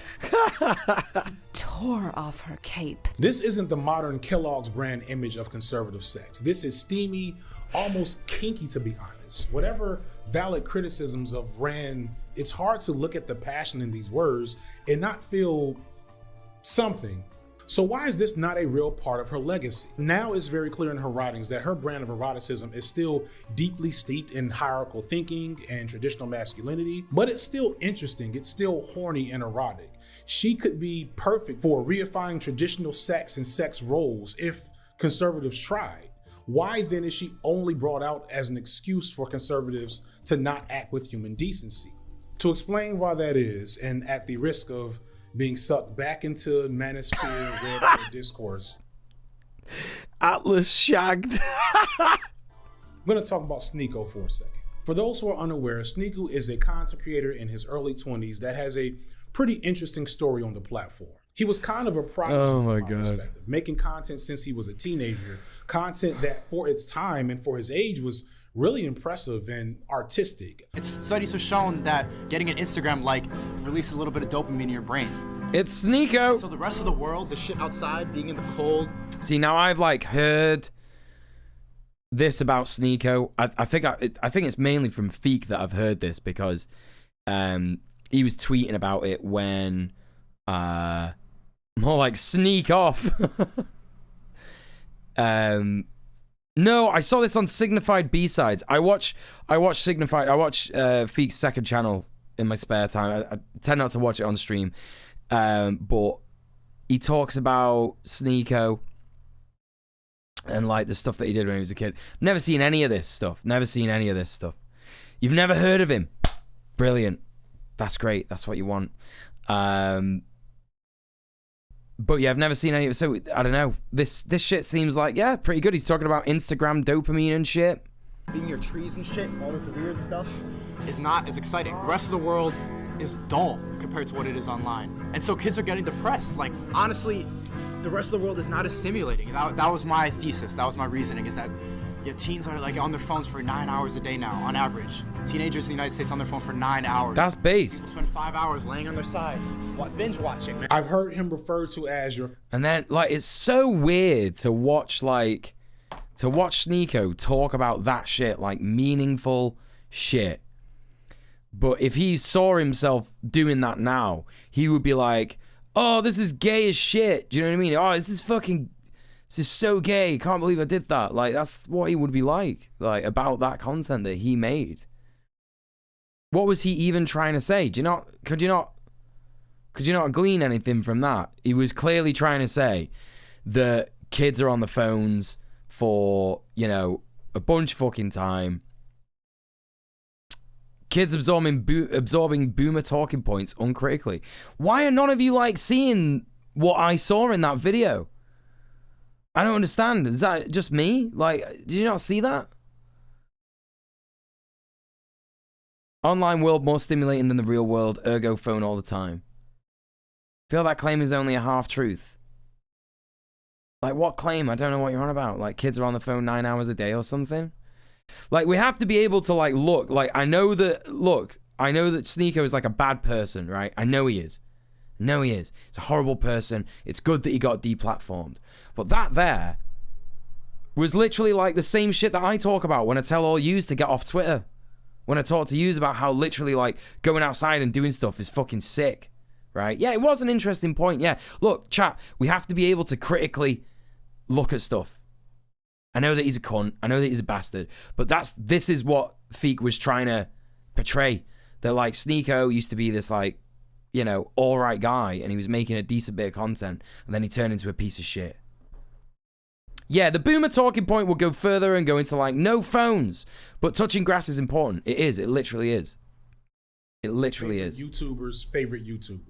He was hanging out with Mr. Beast for a while and seemingly being poised not just for a lot of success on YouTube, but maybe beyond YouTube. I'm not super familiar with Sneeko's older content, but from what I'm told, it was for its time pretty progressive. Sneeko had a lot of wisdom for a young man in his late teens, and that resonated with his audience, making him go viral at only 16 with a video that, for a 16-year-old, was pretty amazing. Yep. He just wants people to think that he has a personality too.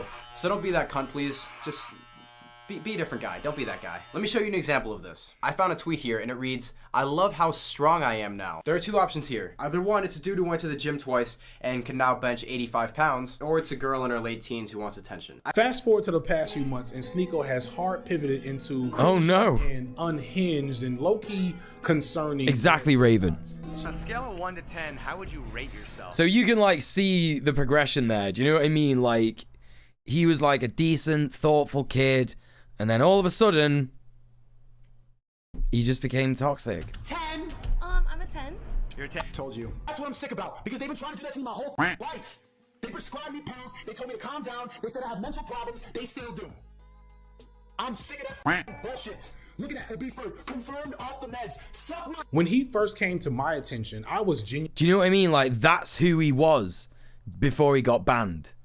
That's what I'm saying. So if you don't know who Sneeko was, fair enough that you would watch, like, his clip and be like, oh, it's pretending, oh, he's being a kid, he's a kid and he's saying boomer shit, right?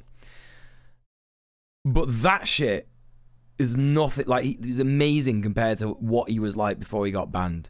And I can understand why people don't actually know, right? I can understand why people don't actually know who Sneeko was. Because he literally just got, like, pew. Yeah, he got banned from YouTube, he got banned from TikTok, all these platforms that he was on. And, you know, I get what Feek's saying. It's a shame that he turned out like that, because he had the potential to be so much more. Like, with the way that he was so insightful when he was younger, that we've seen in that clip. And lots of people have said, according to Feek, lots of people have said that he used to be an insightful, progressive guy. and he's just been twisted. You know what I mean? It's like he got replaced by a body snatcher, right? Genuinely afraid and concerned that we were watching this dude have a nervous breakdown in real time. I even did a reaction to a debate he had with ABBA from ABBA and Preach that I can't find any footage of really. He's changed perspectives in life, and he jumped in, and this is going to be a recurring theme in this conversation that they have, is he attributes ABBA's change in perspective to getting... Hey, Birdie, welcome back. I deleted the shit. And I deleted the shit because 3/4 of a way into my reaction, I realized that I had been duped. My natural inclination to be empathetic to young men blinded me to the reality that this hard pivot of Sneako's into red pill talking points was very much a branding strategy. It was to bring attention to himself, gain clout, and sell his products, which I think is, you know, some Bitcoin trading stuff and an influencer program. Surely two long-standing proven venues for wealth building in his predominantly 15-year-old audience. I'm here in Puerto Rico right now, vibing with millionaires. Went out to expensive dinners, bro. They showed me the millionaire lifestyle. They put me onto game. I'm gonna tell you, chat, being a millionaire is a mindset. I want to spread that knowledge with you, and I'm going to do that not only on the stream, but also... Okay, look at this, right? I just don't think he believes any of that. I don't think he believes any of the shit that he's saying. I feel like someone's been like, yeah, this is how you get dough, yo. So my creativity kit on my course that's dropping next week. I've done content, yeah, for fucking ages. I've been doing it since like 2015, right? And I've seen all sorts of people come and go, and you can kind of just tell when someone is being deadly unserious. That's literally like the debate bro shit. It's like when I started to actually see the debate bro shit, I was like, these fuckers are so unserious. They do not care that what they're saying is bollocks. They're not arsed. All they want is money, and that's that, right? You know, and I'm not saying that I'm perfect at that. I'm not saying that I'm, you know, I've got like the perfect way of judging character or reading body language or anything like that. But it just comes across so obvious. You know what I mean? The misogynist stuff that Sneeko did, extremely misogynist stuff, did actually seem like it was coming from a genuinely horrible place. Like that guy was a twat to women. So obviously, like, yeah, it's good that he got deplatformed and shit like that. I'm not trying to say like, oh, he should have his platform back, give him another chance. I'm not saying that. He had, you know what I mean? He had the chance with YouTube, he had the chance with TikTok, he fucked it up. People told him he was wrong, and that was that, right? Anyway, in terms of seeing someone like Feek says, pivot to that is just depressing as fuck. It's depressing as fuck. Hey TTK, how's it going? Misogyny is easy for men, right? Exactly. I'm curious what made him sell out. Well, it's that money. Like, I don't know exactly what it would be, but it would be money. The only way to get rich is to convince other people to give you their money. That's right. Yeah, it doesn't mean all men are misogynistic, but it's so easy to do misogyny. It's like, do you know what I mean? We are taught to be that way from birth. So to hardline into that, you know? Still, it worked. Sneeko took the Andrew Tate path and has spent the last few months saying these types of things about women in relationships. You cannot provide anything other than at least she's admitting it. That's all you got. You got a mouth, you got but that's it. You got no logic. Oh, it's so bad. I can't believe it. You're definitely emotional, but it's not empathy. That's all you got. And no guy wants to settle down with that. What we want is a feminine woman who knows how to nurture, who knows her place, who's not running around in the club all the time. That's what we want. No, it's not because you want to be pleased sexually. It doesn't make you happy. Like when you go and you have to do the walk of shame in the morning, you're holding your boots, walking back, and you're still wearing that whore outfit from the night before. You don't feel good about yourself. You'd rather be with a guy who's making you feel secure, who's making you feel happy. But you've been encouraged by stuff like She-Hulk and Megan Thee Stallion to twerk in the club and do all this nonsense every day. However, is recently... Would he say this to his mum or his sister? I mean... Look, I don't... It's so hard to try and figure that out, isn't it? Because, like, the immediate answer is no, he wouldn't. But then you've got to ask, like, well, what kind of... what kind of person is his mum? What kind of person is his dad? Like, did he see his dad treat his mum like absolute dog shit?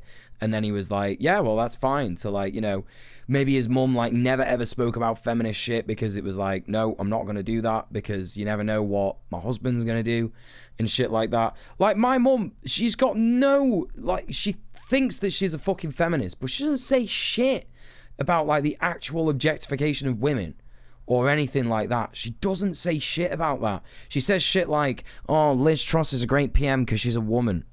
You know? There's a bunch of dudes smearing amaranth right now who have daughters, right? This is, you know. Come out that only a few months before this heel turn, Sneeko was speaking openly about going to sex parties and watching his girlfriend have sex with other men. She can only go on dates. This is a place where she can exercise the open relationship. Like, it should be fair that she can take other if I'm really like this far away from me. Can you what? So Twice, yeah. Hold on. Twice. Wait, how 2 close times. was it? We're on the same bed. I was with his girl. He was with my girl. You like was right here. on the bed? Yeah. Sex with somebody more, if there's somebody you're more attracted to, or if you're not on the same page sexually, then it's not going to be a good time. But if you can go through that experience like with your partner and like you still, it feels stronger afterwards. Like after all that, everything was like better, to be honest. She's riding me, and then I like have my eyes closed. She's riding. I open my eyes and there's just like trying to point at her head, like trying to. Wait, is he based now? Is he based now? I don't understand. Is he based in it? Like, not now, obviously. Like, he's a prick. But, like, in this clip, is he being based? Get an angle on her, like trying to get her to suck. He's not being based. Hold up. I need to listen to this again.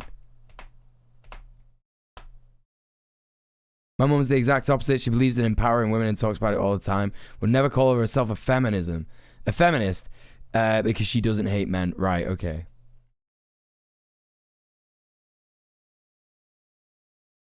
That's just absurd, isn't it? My mum thinks she's a feminist because she loves Ellen DeGeneres. That is what makes you a feminist, isn't it?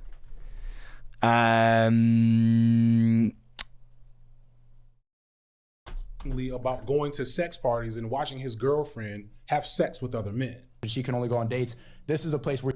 Hang on, I need to get the real context of this. Hulk and Megan Thee Stallion to twerk in the club and do all this nonsense every day. However, it's recently come out that only a few months before this heel turn, Sneeko was speaking openly about going to sex parties and watching his girlfriend have sex with other men. He was being based. This is a place where she can exercise the open relationship. Like, it should be fair that she can take other if I'm really like this far away from me. Can you what? So Twice, yeah. Hold on. Twice. Wait, how 2 close times. was it? We're on the same bed. I was with his girl. He was with my girl. You like was right here. on the bed? Yeah. Sex with somebody more, if there's somebody you're more attracted to, or if you're not on the same page sexually. I'm not, right, listen. I'm not saying he's a based guy now. I'm saying this bit now, what he's saying here is based. He's right. Like, he's right. Like, if you want to be in an open relationship and you can, like, be there and watch your partner get fucked in front of you, that will make you have a much more fulfilling relationship. It will. That's facts. Then it's not going to be a good time. But if you could, yeah, like the guys around him are like getting mad and like being like, oh my god, like, oh, you're a cook. Go through that experience like with your partner, and like you still, it feels stronger afterwards. Like after all that, everything was like better, to be honest. She's riding me, and then I like have my eyes closed. She's riding. I open my eyes, and there's just like trying to point at her head, like trying to get an angle on her, like trying to get. In his case specifically, look. Whether or not he is actually into kink or into having an open relationship or anything like that, the fact is that he's talking about an experience that he's had where he's actually gone and been in a situation like that, right? In his case specifically, like, look, that's what I'm saying. He's gone and done that, and he's talking about it with other men, right? So he's putting himself out there to be, like, sort of ridiculed here as well, which isn't really Sneeko's vibe. So it's like, you know, anyway, look, whatever. Like, you know, I think people are just fucking misreading me here, like saying, oh, I'm not saying he's based. I'm saying he's saying a based thing, right? It's possible to, like, right, just in the same way that it's possible to be, like, not based, right? Sorry, just in the same way that it's possible to be based and say a not based thing, you could be not based and say a based thing. get her to suck. Was she the baddest one in here? Yeah.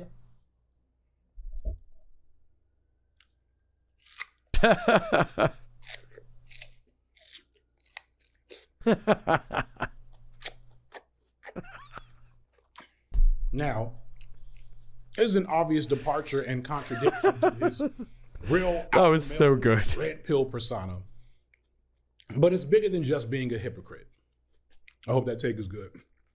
Because I don't have another peach. It was good. If you resist the urge to make jokes and denigrate this experience for Sneako, you might recognize his openness and start actually feeling bad for him about how this conversation went. It seems like he was truly trying to open up and share a genuine experience with his peers.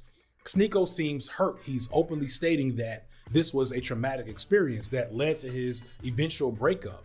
He was actually kind of looking for support and assurance, and he doesn't seem to have gotten it here. It actually sucks.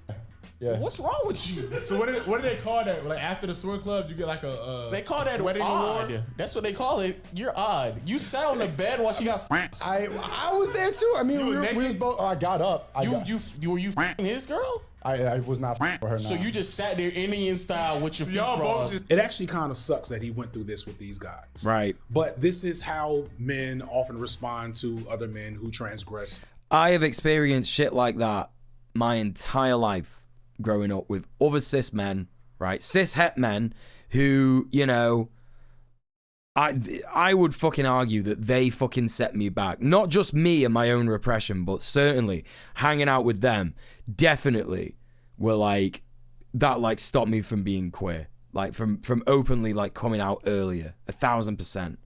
Closed-mindedness, absolutely. Just an unwillingness to sort of be like, yeah, like that's fine. Like if that gets you off, mate, that's cool. Like that, who knows? It probably wasn't just that conversation that turned Sneako into a raging misogynist, right? Probably wasn't that. But it won't have helped. And attitudes like that from other men, right? When men come to you and they're like, yo, I had this weird thing, or like I did this weird thing, and other men are just immediately like, oh, you fucking pussy, you're fucking queer, bro. Do you know what I mean? Like shit like that.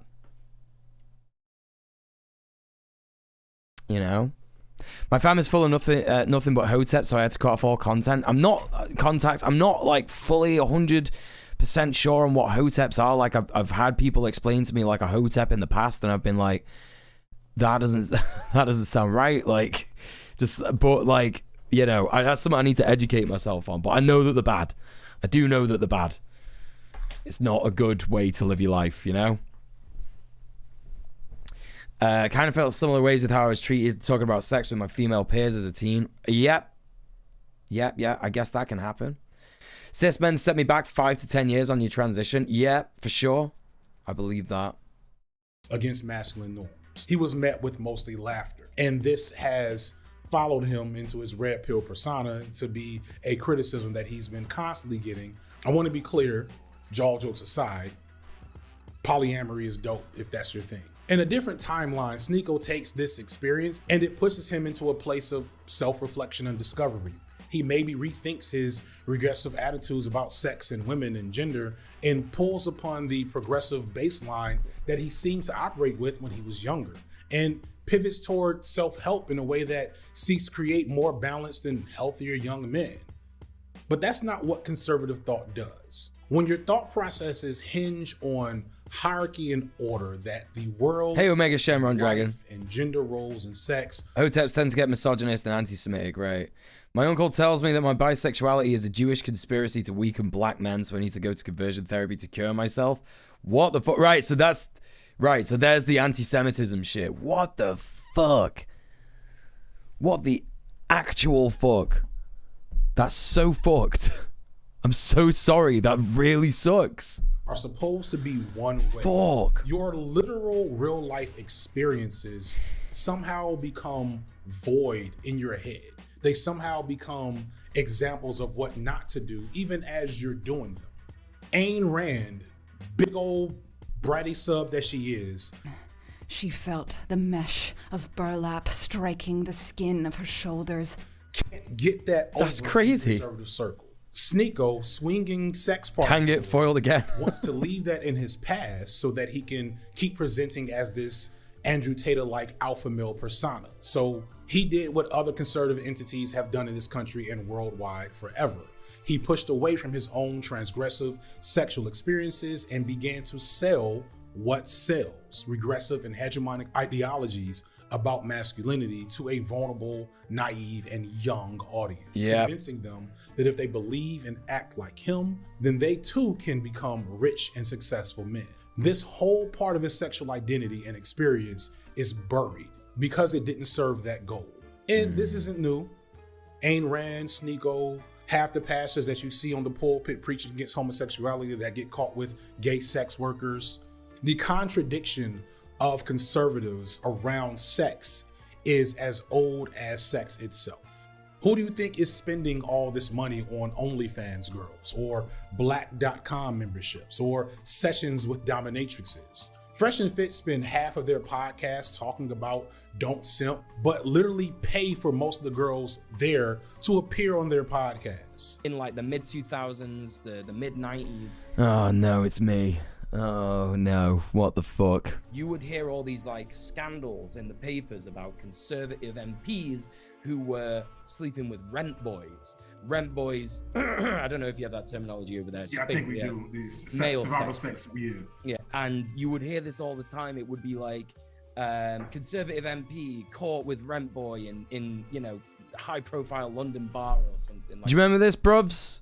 You remember this? All the bruvs in the chat, all the Brits in the chat. For those of you that are British but don't like to be called bruvs, you know, conservative MPs all the time. Like, if I just type that in now, conservative MP caught with rent boy.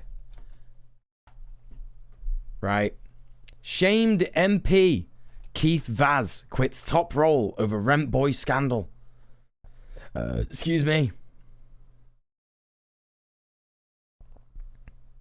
You know what I'm on about, innit? Yeah. I'm seeing double here. 4 mules. Wait, are the 4 mules? Oh yeah. Okay, that's the joke. Yeah, like shit like this. Shit like this. Shamed MP Keith Vaz quits top role over rent boy scandal. Like, what do you mean?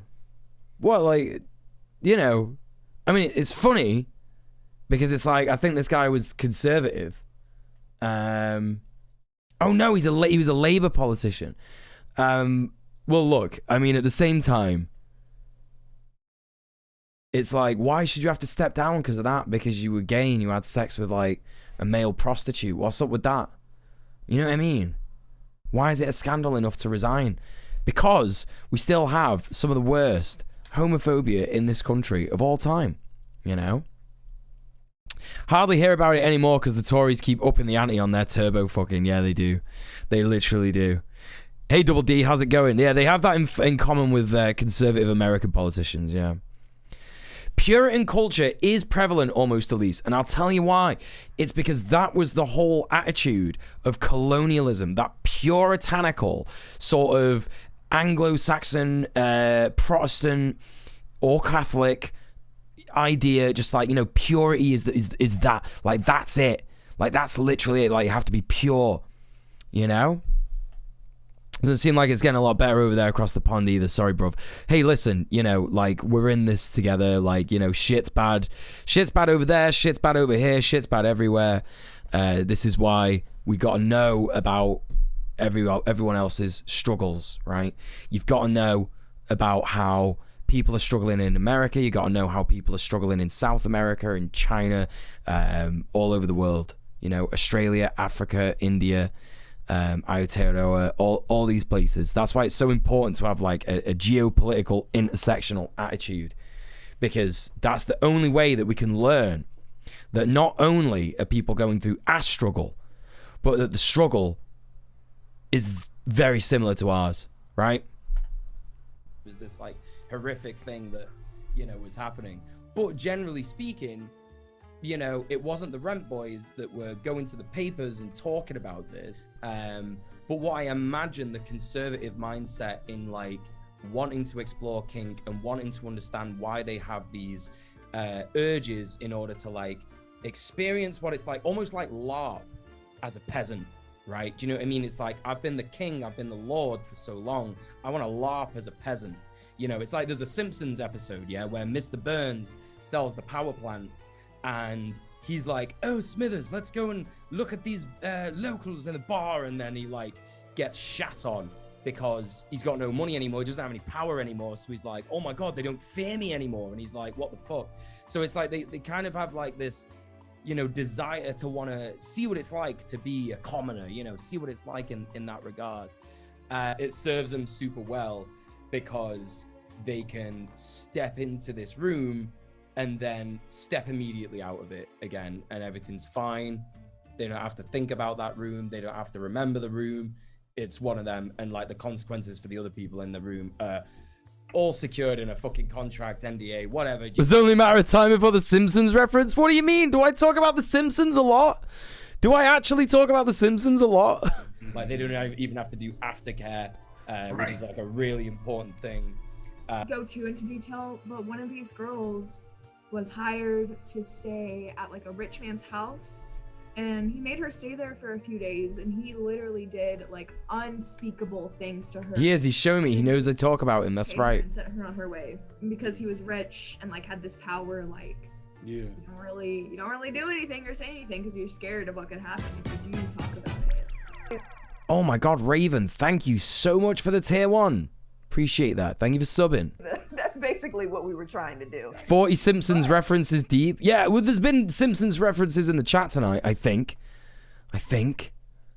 It wasn't just because of, you know. You're watching from the beginning with your family. You're up to 2005 right now. That is impressive, Omega, because I got to season 8, which I think premiered in, what is it? I don't know. Just making more white people jokes. See you later, Raven. Thank you so much for being here, and thank you so much for the do white people talk about The Simpsons. I guess The Simpsons is a pretty white show, to be fair. Yeah, that's fair enough. But yeah, thank you so much for being here, and thanks for the sub, Raven. See you later. We watched this since Disney Plus came out. Well, I'm on my partner's brother's Disney Plus, so that's why we were watching it. Yeah, the Four Mules was a Simpsons reference. It was, yeah. Yeah, I think season 8 premiered in 97, and I could not do it. I couldn't fucking do it, honestly. I was just like, no, this sucks. So getting to 2005 is impressive as fuck. Capitalism and patriarchy and all that. There's also a deep sense of impotence. Yeah. You're confronted with cultures, and you talked about this in the video before, when you're confronted with African cultures and indigenous cultures who have for generations, and Asian diasporic cultures who have for generations had a deep divine understanding of sexuality and gender, and who have been sexually expressive. They're like, I gotta create stereotypes to dehumanize them. And if you create a stereotype to dehumanize someone, so you say they're hypersexual, lascivious, all of these things, then you have to be the opposite. You have to go as far away from that as possible to be the human ideal, even when you don't want to go away from it. So I wouldn't even say that most people, and we know this because we see what comes out in the, you know, all the things done in the dark that come out to the light. Right. We see that people are still out there having sex, experiencing kink, enjoying like all types of BDSM, all the goodies that are in the sexual spectrum. The same conservatives, a lot. The same conservatives enjoying sex with people of the same gender. Like all of these things are happening still very much, but under non-disclosure agreements. Right. Yeah, that's right. Conservatives report a lot of sexual satisfaction, and some of that is probably that Dunning-Kruger effect that I talked about earlier. Yeah. But I imagine that for a few, especially the most elite, they are having adventurous and stimulating sex lives full of departures from social norms. Yes. The whole time they're preaching sanctity of family and traditional values. It's an open secret that they're having full-on eyes wide shut parties under NDAs in the privacy of their own mansions. We ick at the kind of gross sexual practices of Game of Thrones. Y'all know about this, right? Y'all know about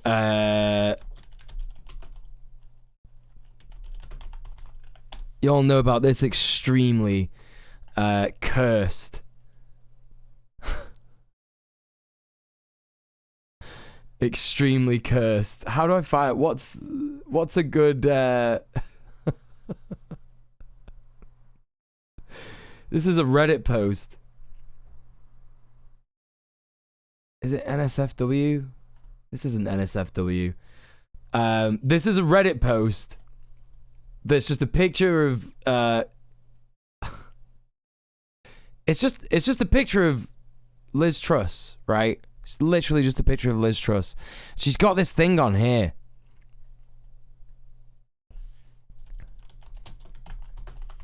So this person here says, I can't ignore the fact that Liz Truss wears a BDSM day collar anymore. Right? Submissive day collar. If you Google submissive day collar, you will find it's called a captive collar, right? And generally, they look like this, right? They look like that shit. Sophie did a whole thing about this. Yeah, you know, you will die instantly upon imagining Liz Truss in a, you know, a dom sub sort of scene or some shit. But, you know, this is it. It speaks to the fact that that's what's going on. You know, this just more shit like this is just confirmed all the time. Someone's having that Liz Trussy. No, you stop. That this show is loosely based off real-life British aristocracy, and that the late Queen Elizabeth's husband was her not-that-distant cousin, because they shared great-grandparents who were also first cousins. What conservatives understand is that sex can be a key element of the human condition. Intimacy and pleasure are innately radical things that you can control at an individual level, that defy hierarchies. And they want that type of sex and the power to control it and keep it for themselves. Oh, the upside down pineapple thing as well. This is like, I was thinking like, I should know about this. This is so swingers recognize each other in public. Apparently. I'm not, you know what I mean? I'm not a swinger. I don't really do like partner swapping or anything like that, but yeah. Just like every other meaningful research. No, not the It's a mistake cake. to think that No, just like an upside down pineapple. Those in power, regardless of race or culture, have loved sex because sex is awesome.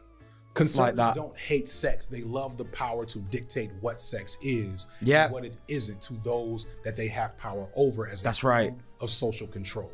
Even in asexual, aromantic people who experience little Hey, to no peanut butter sexual princess. desire or romantic desire. Game we see developer. conservatives What's this? What's this? Sorry, peanut butter princess has just come into my chat with a little icon that I've never seen before, and it just says game developer. Does that mean you're a real life game developer? Oh my god. What the fuck? That's crazy. You could just get a little button like that. That's wild. Alright, Omega, see you later. Hate that every representation of swingers I've seen in media has been negative. Yeah, it's not good. Yeah. If indie games count, oh well, they don't count, so yeah, whatever. No, I'm joking. Of course they count.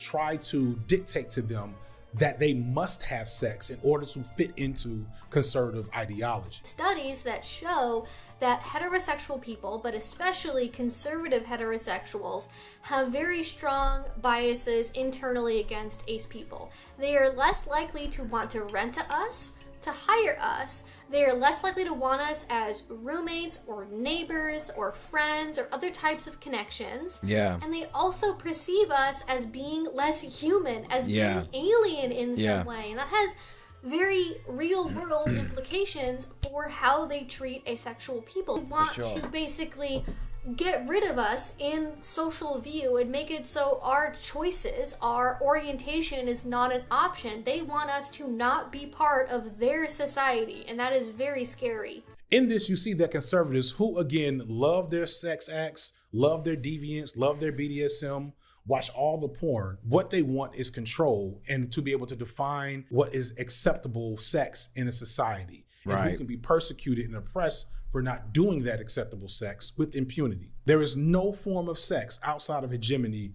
that's okay in their eyes. As much as I might be annoyed at the Handmaid's Tale imagery, this is not off the table for conservative institutions. This really is their goal. So what can be done? So the obvious answers are resistance, organizing, education, political action.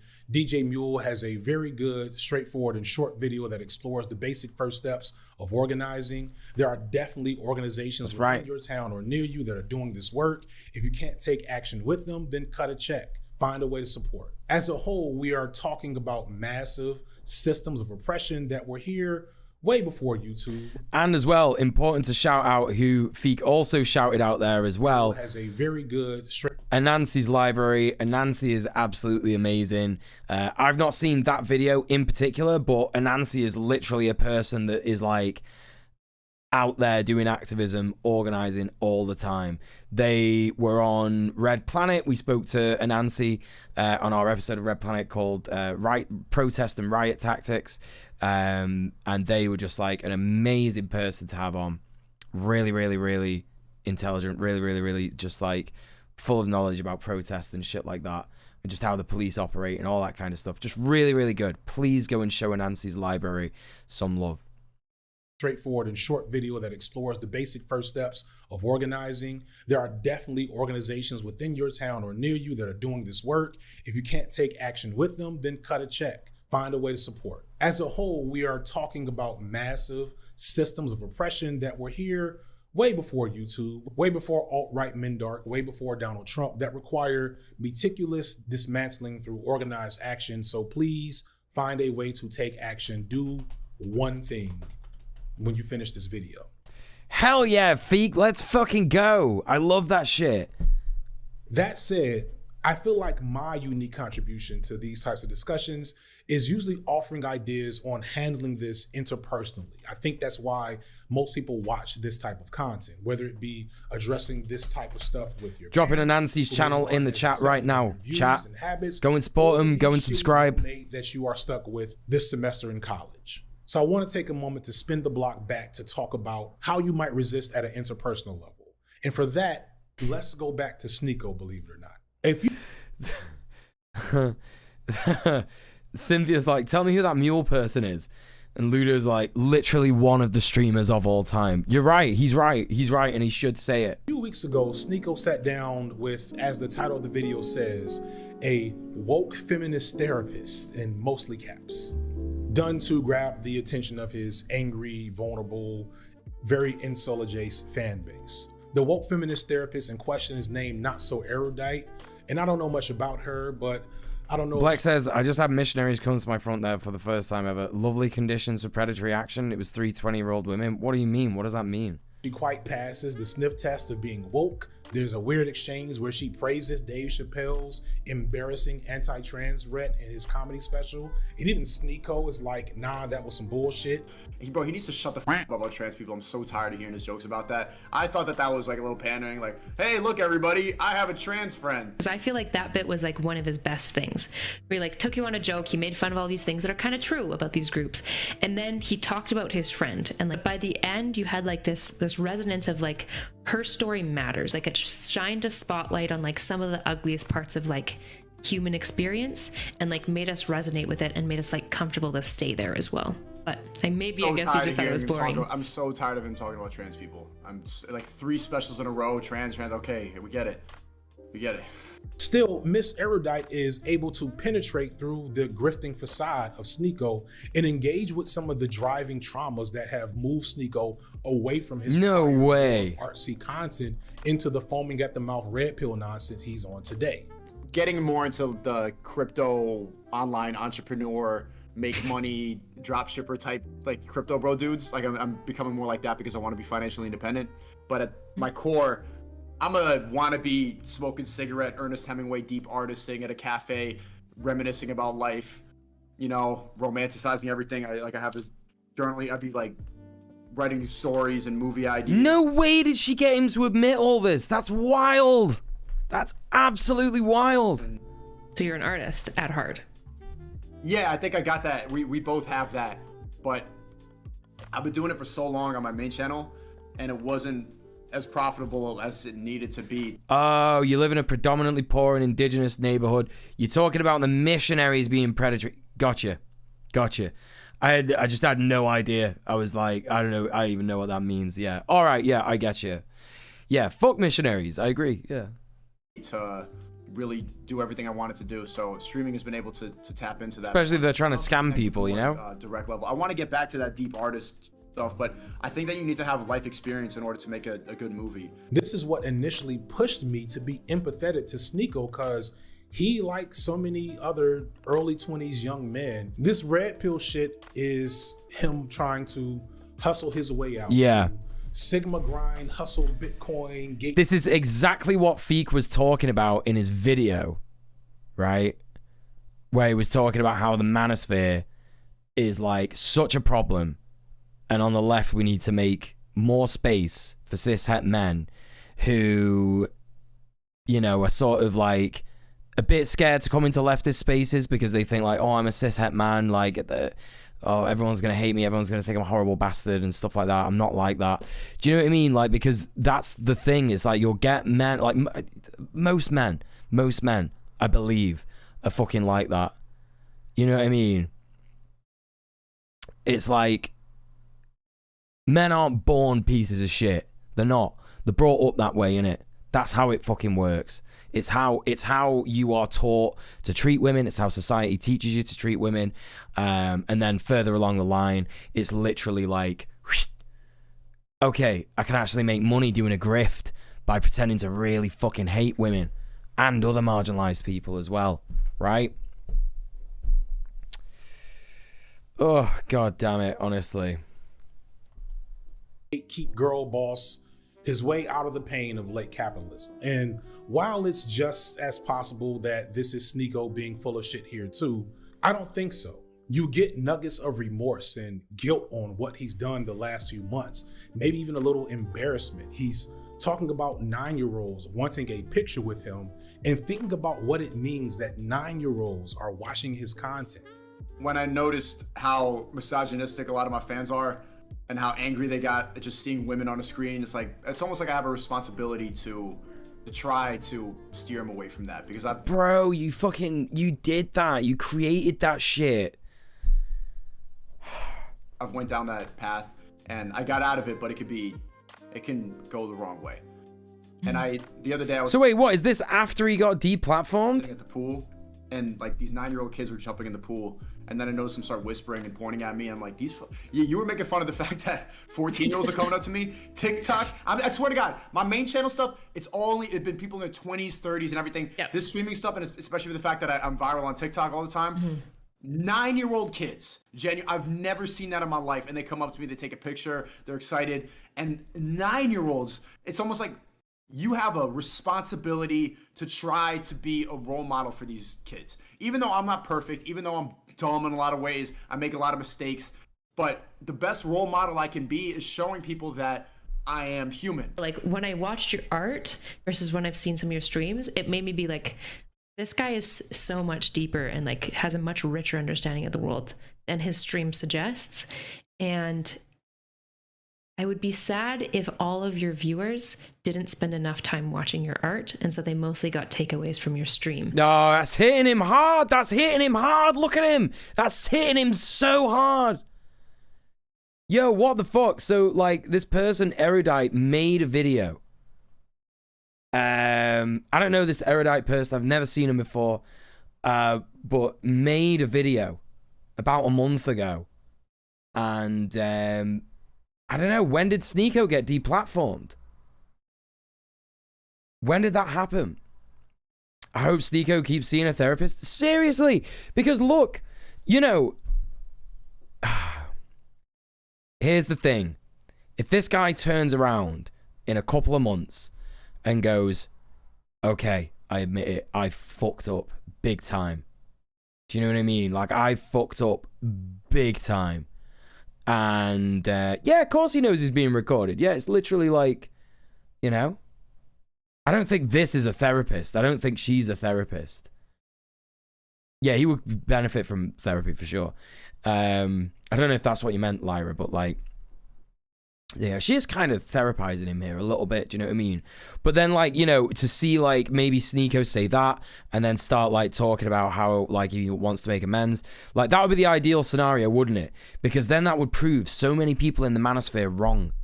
That would actually fuck with so many men in the manosphere. They go, well, if Sneeko is like that, then I can be like that maybe. Do you know what I mean? People would fight against it. Of course they would. Misogynists would be like, nah, fuck, he's a fucking prick. It's like the debate bro crowd, right? If you're a debate bro and then you become an ex-debate bro, you get like fucking harassed into fucking, you know, horrific. Yeah? Just because of the level of intentionality that goes into the art that you create. Just saw someone in FD's replies who was active in Jesse's community defending debate fans. Well, yeah, look, at the end of the day, right? Debate bros can't handle the fact that they're hated everywhere. They can't. They literally can't. How the fuck does that happen? I'm telling you now, right? Literally telling you now. They can't handle the fact that people despise them. So they do keep watching this content. Yeah? And then they see someone like me. This has happened, by the way, because I'm in this video. Some debate fans have had a massive go at FD because he collaborated with me.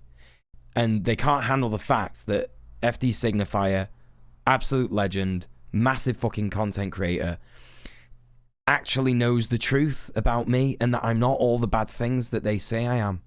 And they can't handle that. Right? And that's that.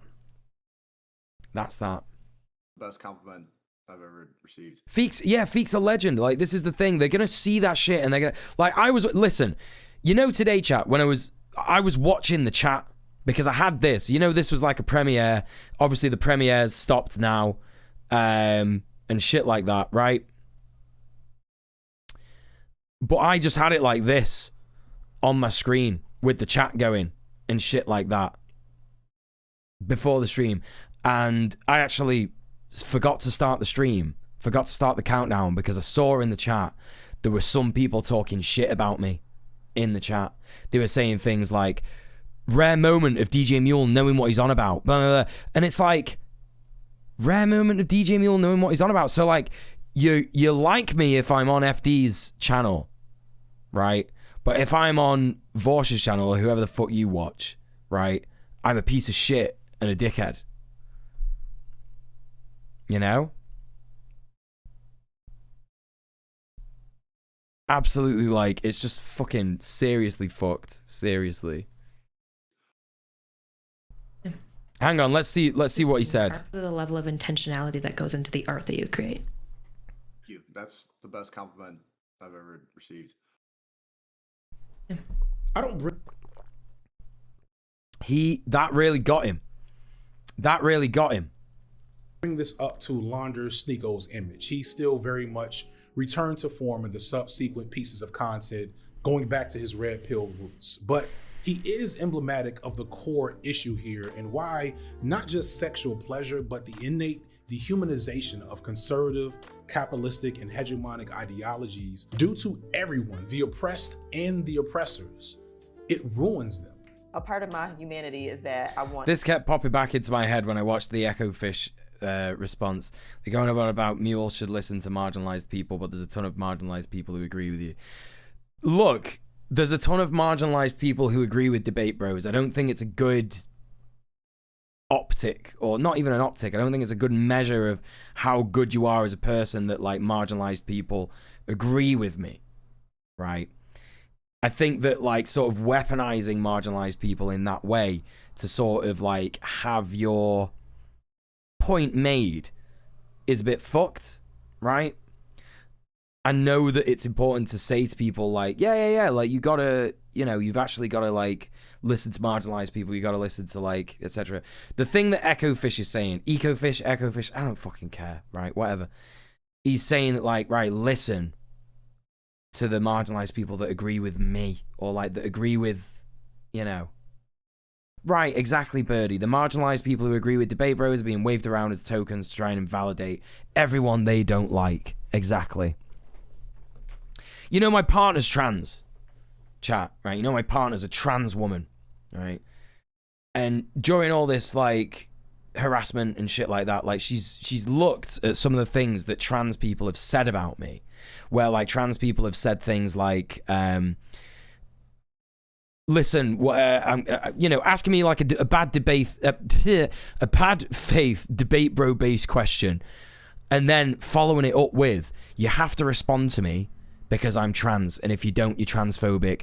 That's literally what you said, right? And my partner has like lost her shit over comments like that. She cannot fucking stand it. It's like literally like it stresses her out so much. And, you know, it's fucked. It's just so fucked. It just really is fucked. I don't think about shit like that. You know what I mean? Muel, I think you're a sweetie and you have to respond to me because I'm trans. Shit, well, you got me. You know. Want access to this way of being in relationship. It is. It's fucked up. It's fucked up. Can you be in partnership with somebody where you can negotiate all of that, a full spectrum? And so sex is a space where you get to play around with it. Owned. I got completely owned just then. These power roles and gender roles in consensual, affirming, like playful, joyful, pleasurable ways. And so I don't fault anybody for fucking around, you know, and trying out new things and seeing what feels right. But when you take that, all of that play, and then you go back and you're like, but who I really am is to dominate you so that you don't have access to resources and that you remain oppressed. That's where I feel like, yeah, it's a different way of being. It's a different way of moving in the world because they don't ever want to feel vulnerable. They don't ever want to feel like people at the bottom of the human hierarchy. This desire to pursue power and control over the genuine beauty of humanity. Right, exactly. To kill the complexity and pleasure of love is corrosive. There are folks out here spending this much time and energy trying to control what others do in their bedrooms because they don't want to face the disappointment of what's happening in their own. I say all this to say that marginalization doesn't beget unity. Yeah, that's sex, the one, Black. Keep in mind the human or maybe dehumanizing element in play. Understand that those seeking to do you harm are often actively distancing themselves from their own pleasure and humanity for the sake of destroying yours.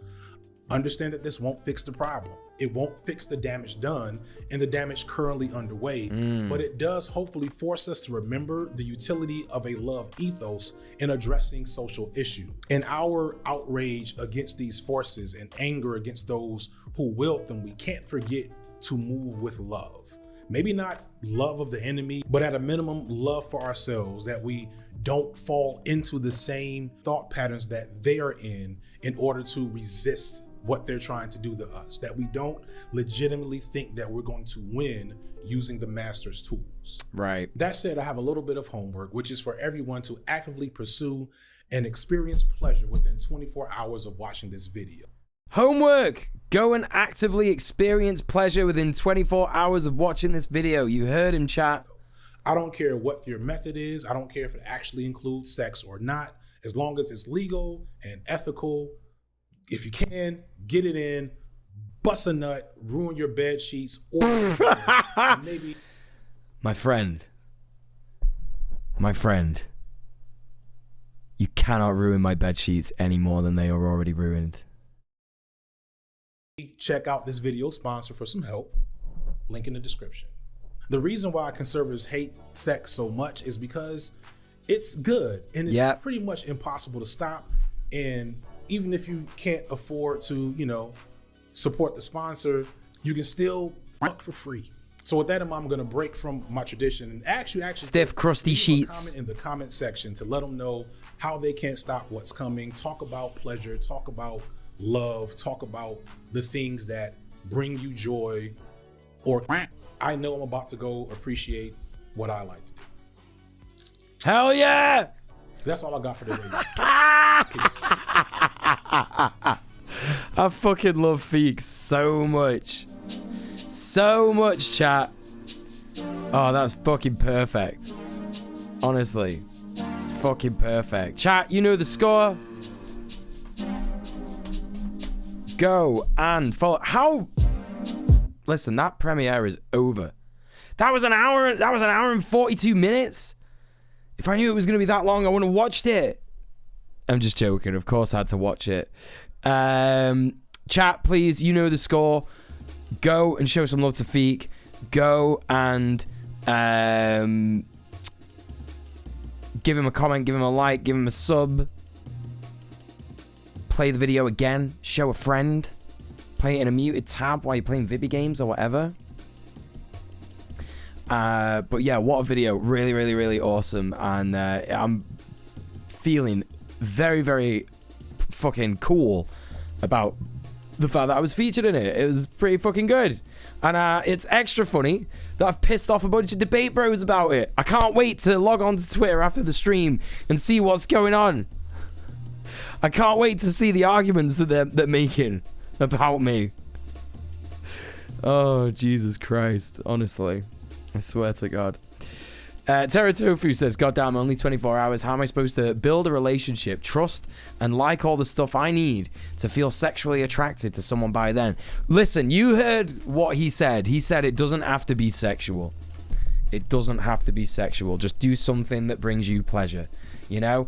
That's kind of something that I've taken on from watching Twin Peaks, right?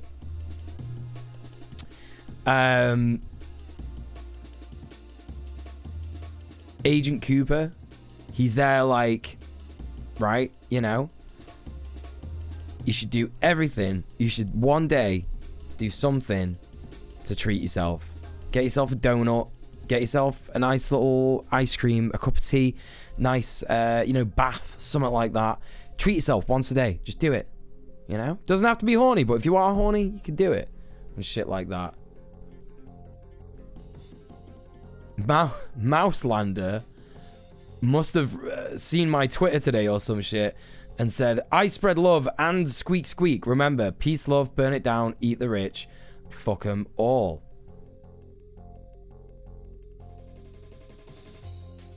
And then there's like a Squidada emote as well. That's like a dumper emote.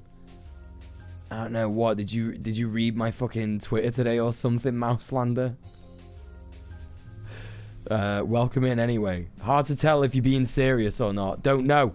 Anyway, gang, you know what time it is, right? It's time to get off. That's it. It's over. It's over. The stream is over. You don't Twitter. Oh, in that case, welcome to the stream. Hope you're doing all right. Shall I show you what I tweeted today? I tell you what, just before I go, let's just show Mouselander what I tweeted today, which is why Mouselander's message made me very sus. Just very funny timing, innit?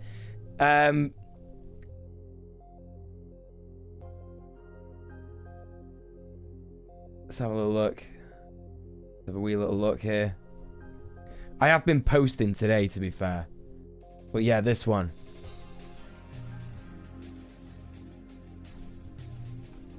People used to get upset that I lurked in their streams with inspirational messages, so I got discouraged and stopped.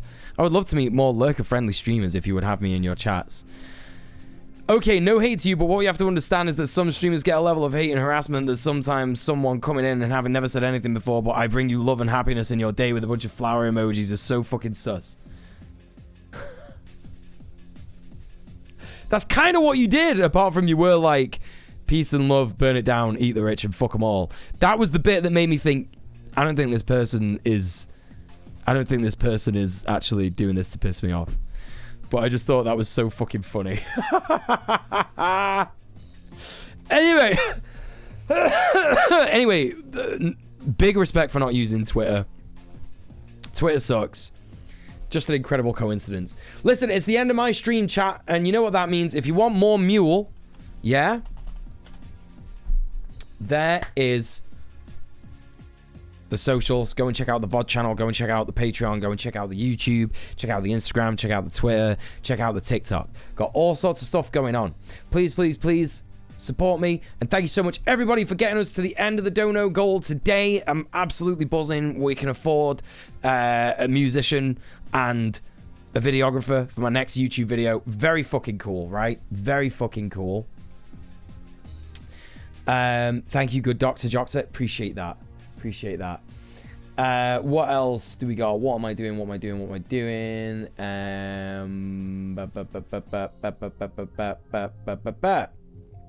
We're gonna go raid somebody. Thank you so much for all the subs today. Thank you so much for all the raids, all the love, all the follows, and that shit as well. Really appreciate that. Oh, we did actually make it to like to 4 hours. It's a actual full stream tonight. Groucho Marxist says, never watched your Twitch channel before seeing you in FD's video today. This was a fun stream. Appreciate that. Thank you so much for popping by. That's so weird. It's literally like all we did today was watch FD's video. So I appreciate you watching it again, and I appreciate you stopping by. Really appreciate that. But yeah, let me real quick find someone to go and raid. We're gonna go and raid another streamer. Yeah, I wouldn't mind watching it again either, honestly. Yeah. Who can we go and raid? Who can we go and show some love to? Oh my god. You know who we're gonna go and raid, chat? We're gonna go and raid Goblin Hugger because they are live. And I've been waiting to do this for a long time. Goblin Hugger, you'll know them from my chat. Hey, Enderpig, welcome in as well. Gang, if you like the stream, please consider following the stream. Please consider subscribing to my YouTube as well. But check it out. We are gonna go and raid an awesome member of our community, Goblin Hugger. They are playing Death's Door. Death's Door is a cool little, I don't know what you want to call it, like a fucking, it's like a Souls-like or something, or a Souls-light, kind of like Dark Souls, basically. Yeah, they stream. Yeah, I try and shout them out every time they pop in here nowadays, because I like their streams quite a bit. So we're going to go and support Goblin Hugger. I will see you tomorrow. Same Mule time, same Mule place. Yeah. And I will see you later.